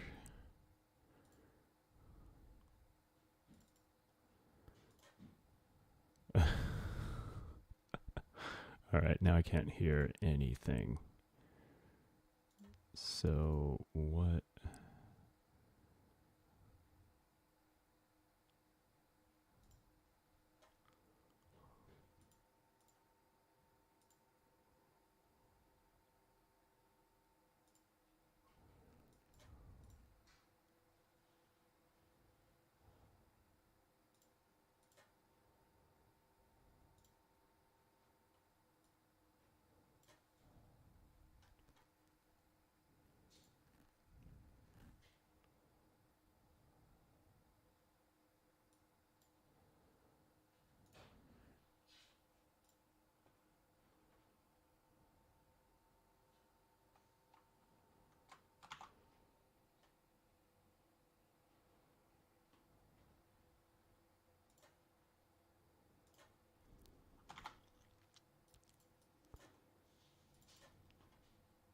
Line. Well, I feel pretty good at this point about my conversation with Daniel and Eddie.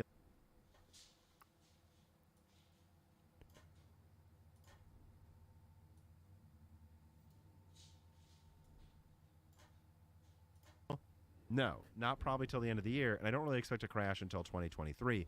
But I do. I expect some crash in the low end. Okay, there we go. Next year. Well, that'll teach me. I think we need to point out that I think it's going to be a crash for specific types of products, because just to make your servers competitive, military servers that need the latest to keep up, they're going to be buying the best stuff on the best node every year for the foreseeable future, I think. But I do think that is going to migrate down to the low end and mid range, having some price crashes, though. Just not right away, but next year I think so. At a certain point, there's back to that last question. Like, it gets to a question of if people just stop buying a lot of these products because it's just not worth it. And if a product sitting on a shelf is burning money in someone's wallet, so the price will have to increase. And I think you're going to see cutting edge stuff for servers. You should see the crap that is working right now.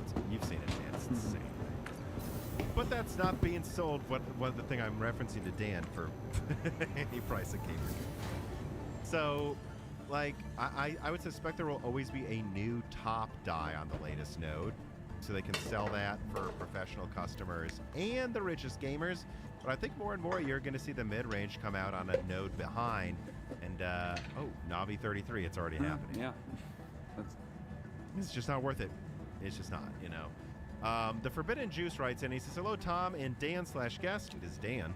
I've been wondering whether or not you think AMD has built up a sufficient war chest, like you used to say. Back a year or so, you'd mentioned whether AMD seemed to be milking or pricing things a certain way. The theory presented that AMD needs a war chest for when Intel strikes back. Intel certainly seems back, and AMD looks to have some decent stuff in the current pipeline. But the war looks to be a long, drawn-out predicament right now. Did AMD get what they needed, do you think, to maintain the competitive levels beyond Zen 6? For the foreseeable future, for sure. I think AMD's market cap's worth more than Intel now, somehow. I don't know if that's justified, actually. I guess we'll see. If Alchemist is a complete disaster and Raptor Lake fails and Meteor Lake fails, then I guess AMD should have this market cap. But you're still basically betting on the future here. If you say that, AMD should be worth as much as Intel. Not financial advice, I just stated. But, does AMD have a big enough war chest? I don't know. It seems like they're doing fine so far. And I think that they are enough. Not as much as maybe they would have wanted. Like, I think they wanted to beat Alder Lake more easily with Zen 3 or something. And I think Raptor Lake's worrying them because they might not even take the crown back with Zen 4 potentially. Although they could. But they thought they'd take it back by much more, I think. I don't know. I think they wish they had one more year. But it's enough. Yeah, one more year, AMD probably would be crazy rich. And would have enough to remain competitive for a long time. But to an extent, it's just like AMD has finally gotten its head above water again, and then Alder Lake comes out and beats beats AMD's and beats M3 for the most part. And AMD is a smaller company than Intel, and they have and they are focusing on two divisions. And I know AMD is also fabless, but I think Intel is going to be giving them a run for their money now for the foreseeable future, and being ahead of them for longer probably would have, you know, made a run for their money sometimes. Yeah. I think AMD's still going to take the crown every now and then. Yeah, I do too. It's just I think they would have completely established dominance for a while if Alder Lake wasn't as good as it is. And if Raptor Lake wasn't coming out so quickly, and then Meteor Lake after that, which again, more stuff coming out today.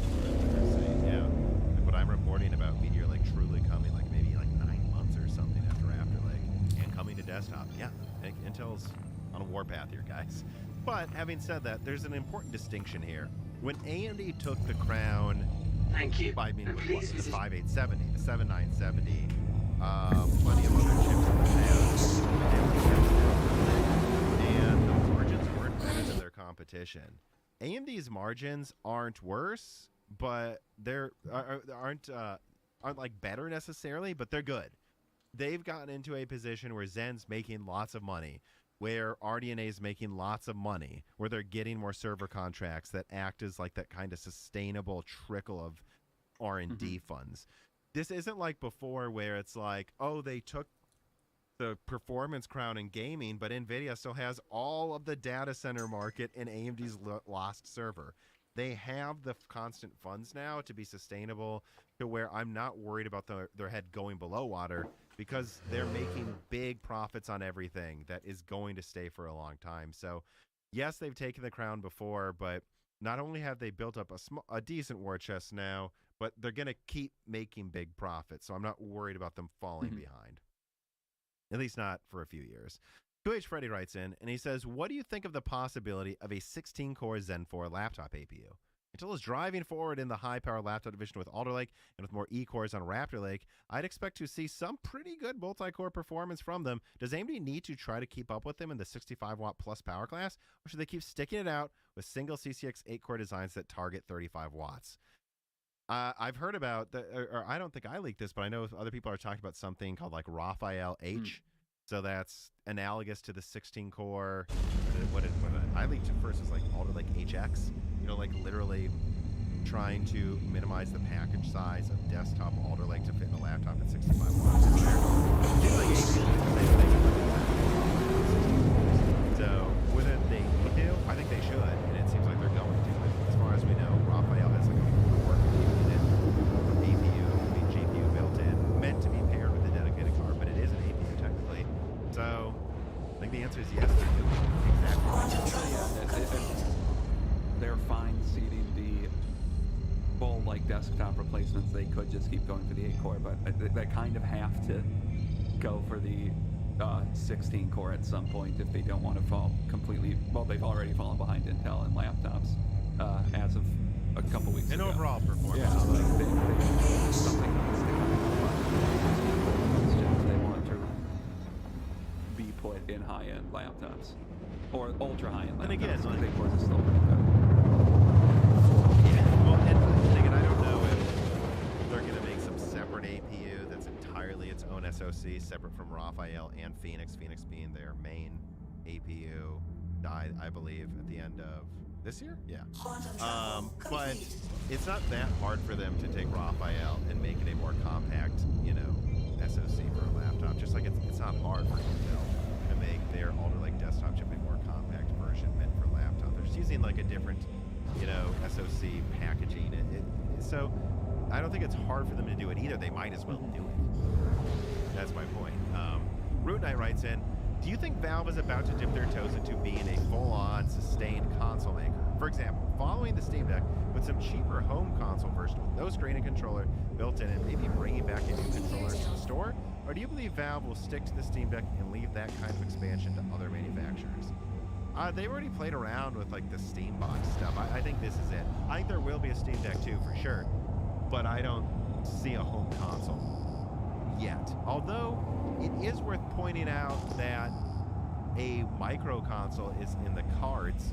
Like, you don't know that they couldn't take a Rembrandt and just overclock it like crazy, run Proton on it. Maybe. Well, my feeling with Valve is always that they seem to be a way more, what term to use? They seem to be a really unpredictable company just because of the way the company itself is ran. It doesn't have a hierarchy or anything, so I don't think there's as clear of a direction that they ever are going in, so the Steam Deck might just be a weird one-off thing that they never follow up on.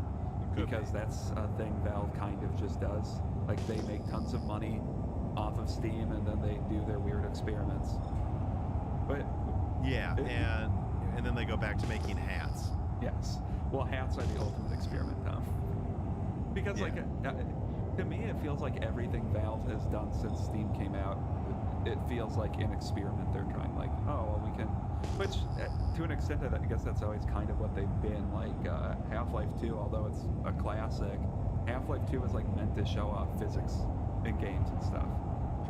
Yeah, and it just turned out insanely well because they don't make bad stuff. Yeah, and yeah, that's not to say that they typically make bad stuff either. Usually what they make is really high quality. It's just their own kind of weird company. In that way, where it's like, I guess they have a handheld. I don't know if that means they're going to go more into consoles or if this is just like something like one team at Valve cooked up because they don't have hierarchies there. Yeah, and so could I see them trying some sort of Steambox APU thing that's a home console? Yeah, we see them try all types of weird things, but there was an opportunistic aspect of the Steam Deck where they were like, oh, Van Gogh exists. Oh, we can make a gaming handheld that isn't a $1,000 Kickstarter thing that just uses Intel graphics. We can capitalize on this. We have the money to do it. And they did it. And also, this is a Trojan horse to get better Linux support, which is a brilliant idea. I hope it succeeds. But I don't know about I think a follow-up will for sure happen if they can't keep it in stock all year. I just don't know. I think that's what it would probably take, though. And I think any home console, you have to wonder what they're even trying to accomplish, because it's like, yeah, if you really push Rembrandt to like 2.6 gigahertz, give it a lot of RAM and like a 100-watt TDP in a little box, you'd probably make a home gaming box for like $250. That might be cool. Yeah. But at the same time, it's not going to be stronger than a Series S, guys. So it's competing with a sub $300 sometimes on sales. Series well, yeah, S. and then it also needs to just be pointed out with Valve that at the end of the day, they're a really small company compared to all these big console makers. So I don't know. This isn't to say anything about like the talent of the people at Valve. It's just I don't know if they have the manpower to sustain becoming a console maker. Right. I think they've already bit off plenty to chew for the size of their company. Keep in mind, is what Valve we would say. 360 members. Yeah, employees. Valve's not big. I think Sony has like what, 100,000, 70, 100,000. Sony, it's hard to say though because Sony is such a massive. That's true. They do all types of bizarre crap. But Microsoft, I think it's like 50, 60,000. So these are just entirely different companies, and I think that what they should focus on is making sure, because you watch some reviews that just came out, Linus has done a few actually, being pretty critical of it. By the way, more critical than me and Dan ever were, call us haters. And the Steam Deck needs updates. There's some driver things going on, things they need to work on. They need to make sure the Steam Deck is as successful as possible. Make sure it stays pricing competitive with everything else launching around it.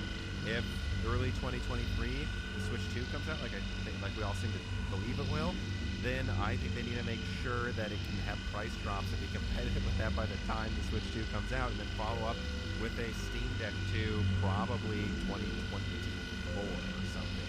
Like, that's what they should work on, just this. I don't think a home console will only have to see a crazy easy element, or they can $50 that hits the performance tech.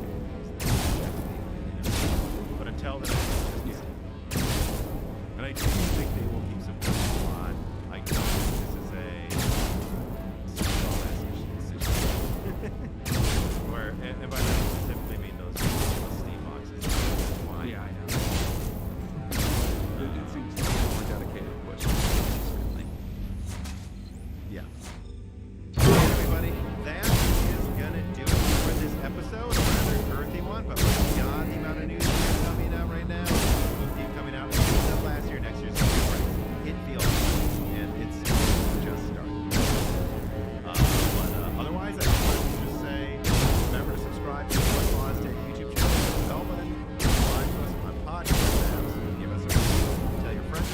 for like $4 a month, support us on Patreon. You get at the proper tiers, you'll get this episode early and ad-free.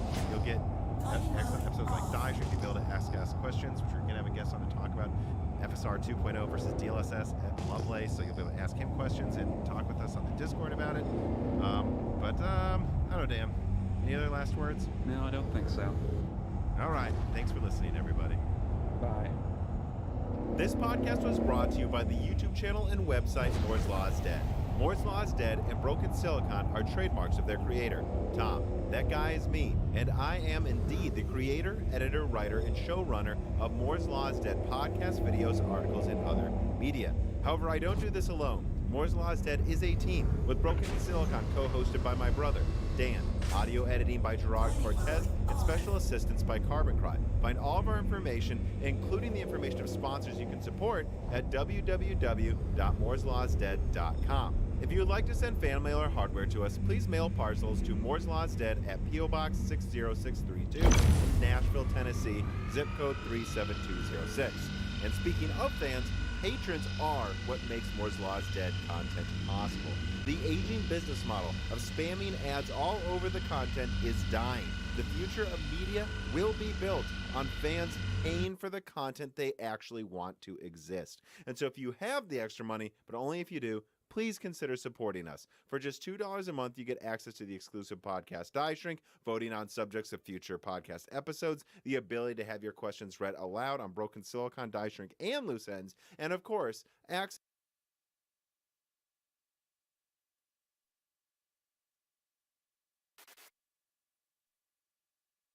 Nick Carter, second most highest appearing guest on Bitcoin. What Bitcoin? We were just tallying it up. So I'm behind Jack Mallers. People, yeah, you're behind Jack. Jack's done 12. Second most popular guest on what Bitcoin did outside of normal contributors. I don't know about popular. Second most appearance. Popular would be. Oh yeah. Be down to you're my most popular. I misspoke. You're joint with all 360 other guests. So, maybe but I'm ahead of Jameson Locke, importantly. You're ahead of him. You're ahead of Seyfedin Moose. Is he not getting invited back on? He can come on whenever he wants. I don't think he wants to because he thinks I'm an attention or a snake. We'll have we can do a little climate debate. Yeah, I wouldn't debate him. I'd rather someone like Catherine Hayhoe, who's a natural scientist. There's nothing like Bitcoiners spouting off on the climate. Yeah. I mean, technically, we did do that for 2 hours this morning. We did. Well, we did it in a different way. It was a little more restrained. Yeah, now we're going to talk Ukraine and Bitcoin and Russia, because we're experts in that now. Yeah, people are always telling me to stay in my lane. I don't have a lane, to be clear. As in, I don't have a specialty. So, I think that ought to free us to cover any topic whatsoever. Well, I think we're going to stick with this, though. This is what we prepared for. It's true. Do you know what? It's weird times, man. Me and Danny went out last night and got mac and cheese with brisket and nachos, and we're talking about this show. And we realized that seems like every single big event now, news event, has a Bitcoin angle. Yeah. Like truly that, it's not that Bitcoin fixes it, but like here's a Bitcoin solution. We listed them. There's the Belarus protests, and they wanted protesting against the state. People were sending Bitcoin, saying in Nigeria, El Salvador essentially wanted to de-risk being a dollarized state, made Bitcoin legal tender. We had the Canadian truckers. Yeah, there's always a Bitcoin. That is always angle. a Bitcoin. And it's like, well, shit, just use Bitcoin. The thing is, it's because Bitcoin is just money. And so all of these protests, all this turmoil, it involves crowdfunding and sending money around. And Bitcoin's like the one reliable way. And yeah, I mean, money and financial rails are intrinsically linked to all of this. And because political repression, political action focuses on the financial axis so much now, which we'll talk about today. Where do we start? Well, there's a war going on. I know, but we're not going to discuss the war. I just did, for anyone listening, we just did 2 hours nearly with Scott Horton breaking down the history of the war. And we're probably We're not sure whether they're going to release it before or after this, but if you listen to this and you want to find out the details of the war from Scott Horton from antiwar.com, that would be worth listening to either before or after when we release this. I wonder what his stance is, given that it's antiwar.com. His stance, the summary, because I think it will come after this, I think the summary would be, Danny will correct me if I'm wrong, but his summary is he's not defending Putin. He's certainly not defending his invasion of Ukraine, but at the same time, we have to look at the foreign policy mistakes of the United States, which have led up to this, the expansion of NATO east of Germany, and the potential missiles being placed within minutes of Moscow, and that Putin didn't want this. So, like, that's like a very quick summary. Yeah, as much as Putin does wrong, he basically criticizes America a lot for their actions. Understandable. And to be honest, I think that show will probably go out before it's on. Yeah. So, as part of this, we're seeing the great cancelling of Russia. Everything from Formula One racing drivers losing their contracts to film festivals removing Russian films, to the financial world, just to every single thing. And it's that typical loop. Do you know what it reminded me of? I think I talked about this the other day. Remember during the BLM protest, and about a week later, every single company's mailing list you're on would send you their BLM email. Yeah. It feels like every single company is doing their we won't trade in Russia. We will close on. They've got their anti-Russia, pro-Ukraine. It's incredible. I had a dinner at a restaurant here last night. It's a place formerly known as the Russian House. They scrubbed off from the sign the word Russian. So it's just the house. Now it's just house. It's just house. And that, it's incredible that they felt compelled to do that. I guess they didn't want to, get a brick thrown through their window or something. But yeah, I mean, it's every access conceivable. It's all internet applications, internet services are deplatforming Russia. It's like the deplatforming playbook that we saw kind of rehearsed a little bit here in the US against like certain politically exposed figures, just generalized to an entire nation state. It's breathtaking. It's financial. I'm even seeing venture funds saying we are going to buy out any of our limited partners or investors that are Russians. We're not going to invest in Russian companies. Starbucks and McDonald's announced today they're withdrawing from Russia. And it's like, do we hold every individual Russian and Russian company responsible for what the Russian state is doing? It's not like Russia is a totalitarian state where the whole, government apparatus is the rest of the country. Like, there are citizens, there's like individuals. They are obviously not accountable for what Putin is doing. I'm kind of uneasy with the fact that we're in this sort of like economic total war situation against Russia. As if kicking individual Russians off of Spotify is going to make Putin reconsider anything. Hearts and minds. If anything, I think it would steal my resolve if I were Russian and I got kicked off of Spotify and, Apple Music and all of my internet services, and my bank account was frozen and the ruble depreciated by half, and I couldn't use any payment processors. I would probably be like, maybe all that stuff Putin is saying about the evil West, maybe there's like a grain of truth to that, I don't think it would make me become pro-West if I was deplatformed from every luxury or like internet service that I used. Did you see the Babylon Bee article? Which one? You want to find it? Yeah. It was Babylon Bee. It was that Russia has been removed from Google Maps. And it's like a picture of the world. It's funny how that's the first reaction when an entity or an individual does something egregious. It's like, let's deplatform them from everything that they ever used on the internet. That'll fix it. Yeah, I'm with you. I'm uneasy about it. We have Russian employees at, a number, actually Russian and Ukrainian at Quant, right? We have quite a few. We're helping them leave, in both cases, because the Russians are, pretty miserable too, because their country is like under economic siege. They can't do anything. So they want to get out of there too. Well, that's a brain drain from Russia. Of course it is. Yeah, it's sad. But, as an ordinary Russian, you don't have any control over what's happening at the state level.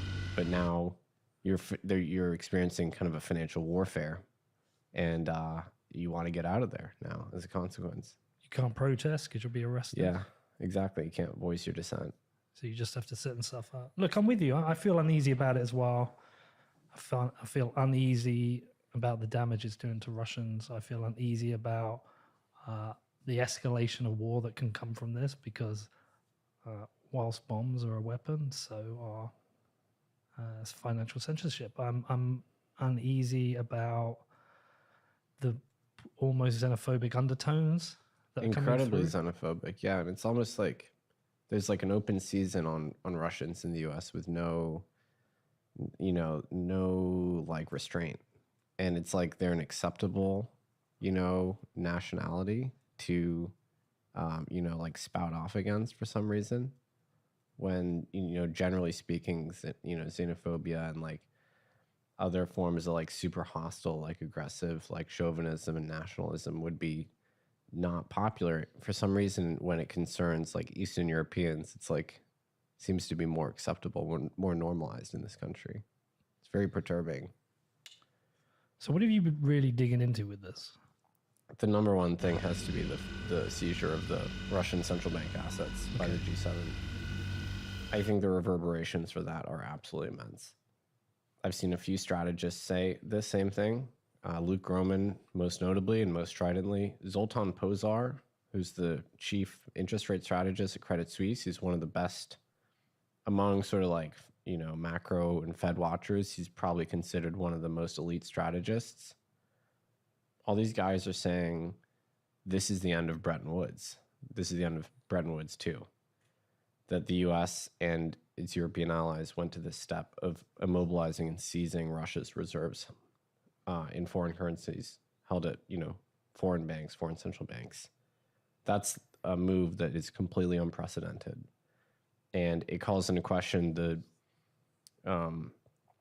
credibility of the US dollar system and of US treasuries, of US sovereign debt as a savings device for the rest of the world, which it has been. That's been the number one primary savings device since 1971 for 50 years over the course of Bretton Woods II. Seizing the Russian foreign exchange assets, $630 billion, that is the most aggressive move to weaponize that dollar system, the US-dominated financial system, that sort of hegemonic model that we've ever seen. And it worked, of course, to a certain extent. It plunged Russia into like a deep financial crisis. It wasn't something they expected. They didn't expect that. So it shocked them, and we'll see what happens. We'll see if it, arrests Putin's ambitions in Ukraine, but it also risks undermining the entire nature of the dollar system. And it will, I think, likely cause other major foreign powers to consider divesting their US treasuries, of which there are trillions and trillions and trillions. I think China has something like, over $1 trillion, and they have $3 trillion in foreign exchange, in treasuries and other currencies. That to me is the number one most important storyline here, beyond just, the geopolitical day-to-day and the war. That's the most important thing that I've been focused on. So these foreign reserves, just so people understand, I understand, they tend to be, why are they stored in foreign banks? Why are they not stored in Russian banks? How does this whole system work? Well, basically, these are securities that consist of, debt issued by the U.S. and other nations. And in the system as it's set up today, U.S. short-term debt is considered to be the most risk-free asset, the safest possible asset you can hold. So dollar-denominated debt issued by the U.S. government. It's a liability of the U.S. government, right? It's not a great asset, frankly, because it's yielding at a much lower rate than inflation, so it has a negative real yield. So you're sort of mathematically guaranteed to lose money if you hold it to maturity. But it's very safe, right? It's considered to be as good as gold. It is the base savings asset in the international system. So since 1971, when we left the gold standard, initially gold was that asset and the dollar was linked to gold. Now, since then, we got basically the petrodollar system, where the dollar was the main currency that was used to price and trade commodities. Commodities, especially oil, were traded against the dollar, and then the commodity exporting nations would take the dollars that they were earning and redeploy them back into U.S. treasuries. U.S. treasuries became the dominant savings device for foreign central banks. And the reason they hold these is to shore up their own currency so that they can defend their own currency if the currency starts to slide. And so this was the default savings device. The #1 store value in the world was U.S. treasuries, U.S. treasury securities, not dollars, but treasuries. So the debt that the U.S. was issuing. And it was fraying a little bit since about 2014. Foreigners have been buying less and less of this. China has been buying much less. They've actually been divesting. They've been selling them. Instead, they've been buying other hard assets. But now this move immediately throws the whole system into question. What is the risk of the system collapsing? So the U.S. is able to really cheaply issue debt because there's always been foreign demand for our debt. Because there's been this perennial bid for our debt issuance, we've been able to issue debt with a low interest rate, which means we can spend aggressively and not pay a lot for that privilege. The risk would be that instead of foreigners buying it, which has been declining, foreign ownership of treasuries and the U.S. debt has declined from around 35% to the mid-20s over the course of a decade. The entity that's making up the difference there is the U.S. Federal Reserve. Yeah. So Lynn Alden says it's like a chef eating his own cooking. It's like very circular. And the U.S. Federal Reserve, that's not like organic demand for our debt. That's, they're buying the debt with dollars that are printed out of thin air. So that's not really a particularly sustainable. Foreigners buy less of our debt. The Fed is buying more of our debt. And they're doing it with dollars that are just printed out of the void. And so that system works as long as people have faith in the dollar and as long as inflation is not elevated. Obviously, inflation is pretty high right now. So that system can't really work in perpetuity. It means that eventually interest rates are going to rise and the U.S. is going to default, or the corporate sector is going to default. Just general levels of indebtedness in the U.S. are very high. The U.S. itself, the government, has a very high debt to GDP ratio, around 120, which is historically high.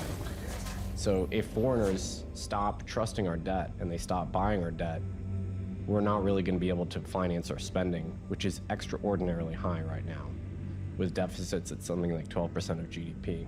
We're kind of like in wartime levels of expenditure, even though the U.S. is not in a war. So that's the risk, really. So the risk is much higher inflation, because what else can they do but continue to buy more of this debt with more printed dollars, or cut spending, but that's unlikely. Inflation or austerity. And what do governments go for? They go for inflation. For inflation, because austerity is Austerity popular. sucks. Yeah. Everyone hates austerity. Inflation is the more palatable way to sort of reset the system, to have a soft default.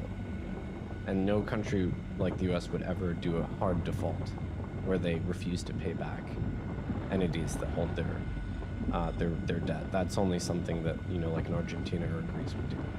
So the US would do a soft default by having very high levels of inflation for a long time and trying to keep interest rates low, so that the difference between inflation and interest rates allows them to bring down their general level of indebtedness, which is the 1940s playbook. That's what the US did back then. So they pay the nominal. Yeah, the purchasing power of those being paid back has been vastly reduced. So if you hold US debt, you lose in real terms. And that's the 1940s playbook. What is the implications for other currencies around the world? Because this feels like it, the 1940s, it was a less globalized economy, but now we have a fully integrated global economy. This feels like 2008 on crack. Yeah, it really depends. So if interest rates rise and the dollar rallies, the dollar has actually been rallying, interestingly. against when compared with other currencies, the dollar index, the DXY, has been rallying. That's a sign of sort of, and actually capital has been flowing into treasuries, paradoxically, which is funny because it's like, okay, the U.S. makes treasuries an unappetizing thing to hold, and everybody's kind of panicked, and then capital flows into treasuries because that's what you buy when you're in a panic. And the dollar's been rallying. That's very bad for sort of emerging market economies and solvency for emerging markets. So you can expect a sovereign debt crisis probably, unless the Fed is very proactive and creates just enormous amounts of liquidity and weakens the dollar dramatically, in which case then maybe the odds of a, emerging market sovereign debt crisis are less. But either way, the inflation and the commodities rally that we're having right now are going to plunge the world into chaos regardless. Okay, talk to me about that. Because I've seen nickel up 250% in a few days, weed is up, oil is up, everything is up, gold is up. Yeah, so that's the thing that's sort of deeply concerning. It's like commodity price charts, they're not just numbers on a screen. They're a measure of human flourishing, basically. So if the price of a commodity gets cheaper, humans are flourishing more. And if it gets higher, humans are in misery, basically. So it's an inverse flourishing index. So as metals and oil and gas get more expensive, life gets worse for human beings on planet Earth. And the fact that commodities are in this enormous, monstrous rally, no matter where you look, whether it's food, commodities, or metals, or energy, that's a bad sign for humanity. Especially food. I mean, agricultural commodities like wheat going limit up day after day. Russia and Ukraine produce something like 30% of the world's exported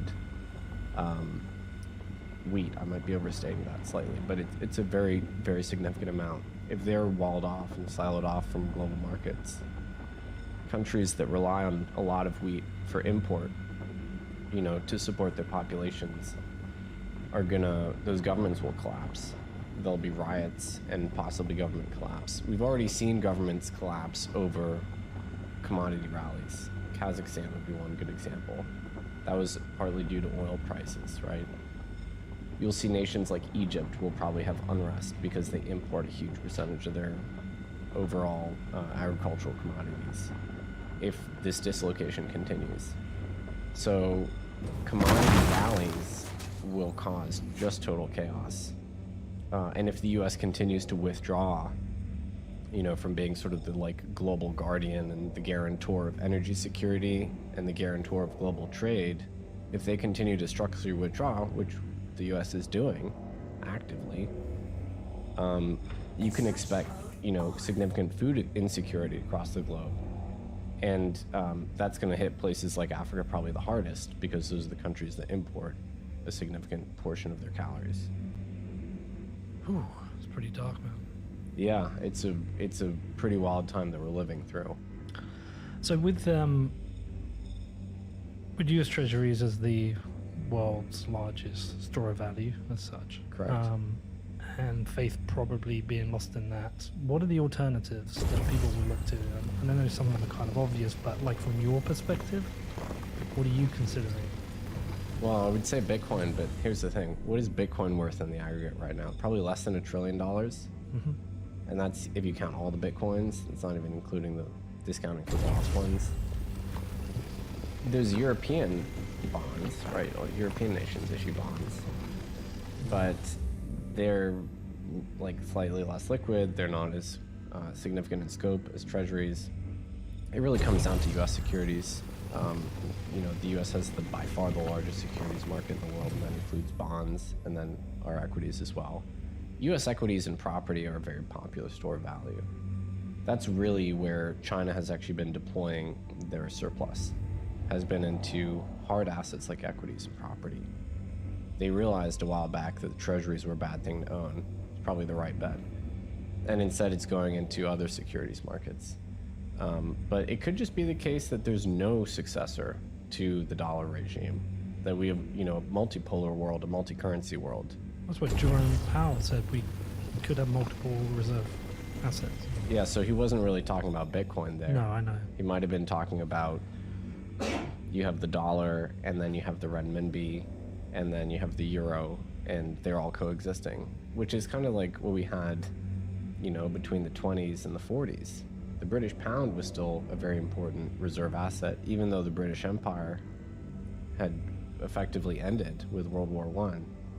But these things are very sticky. So, of course, the dollar's not going away anytime soon.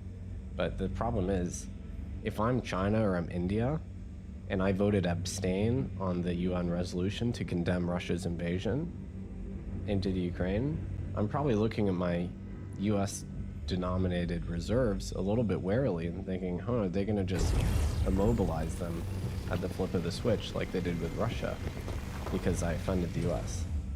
And in the same way that Afghanistan got their reserves frozen and Iran before them. So the US is going for like successively larger and larger targets in terms of financial warfare. And if I'm China, I'm thinking to myself, well, I really want to invade Taiwan, but I'm sitting on $1 trillion of US debt and, you know, a couple $1 trillion of other sovereign debt that's held in, you know, overseas instruments. I probably want to sell that before I do my Taiwan invasion and move into hard assets like gold or, you know, ports in Africa, things like that. Which, as you said, they have been doing. They've been actively preparing for this. They kind of realized in 2008 what was up. They saw that the U.S. was going to defend its own interests in an inflationary way at the expense of, you know, creditors, people holding U.S. debt. And then since 2014 has been really the big shift when foreign governments stopped buying our debt as much. So it's the Bretton Woods regime has been in decline, and not a lot of people noticed it. The U.S. has been buying more of their own debt in a circular way. And a lot of people are saying the mobilization, the seizure of the Russian reserves was actually a date, we could say, where Bretton Woods 2 ended. Like, Bretton Woods 1 ended on August 15th, 1971, when Nixon ended the convertibility of the dollar into gold. Bretton Woods 3 could be argued ended last week when the U.S. Seized Russia's reserves effectively, because that was when the U.S. said, we can go after the 12th largest nation in the world and one of the largest energy and commodities importers in the world, and we can use our stewardship over the international financial system against them in a way that undermines the credibility of treasuries. And so, in my view, that's a form of default. They basically defaulted on the promise to have treasuries be a risk-free asset. And they introduced the notion of genuine liability and the risk that the treasuries could be immobilized. And so, that's, you know, that's what a few people are starting to say now is the Bretton Woods system has actually ended, and we're in a new system, which is a commodity-based system, and there's less trust in the international sphere. And it's going to be based on gold, other physical commodities, and maybe eventually Bitcoin. Which, going back to your point, is dangerous because when commodities are expensive, that has a material impact on everybody. Yeah, you kind of don't want commodities to be stores of value because you need them. It's kind of like why it's bad for property to be a store of value property, because you need to live in it, and so it makes it more expensive. So that's why, you know, Russians using Vancouver as a property as a store of value, or Russians using London property as a store of value, Chinese people using, you know, San Francisco property or New York as a store of value. That's bad for the people that actually live there. They need to consume the property, right? That's why we don't want wheat to be considered a store of value. That's why we need pure monetary assets that have no real industrial use or any consumable use whatsoever.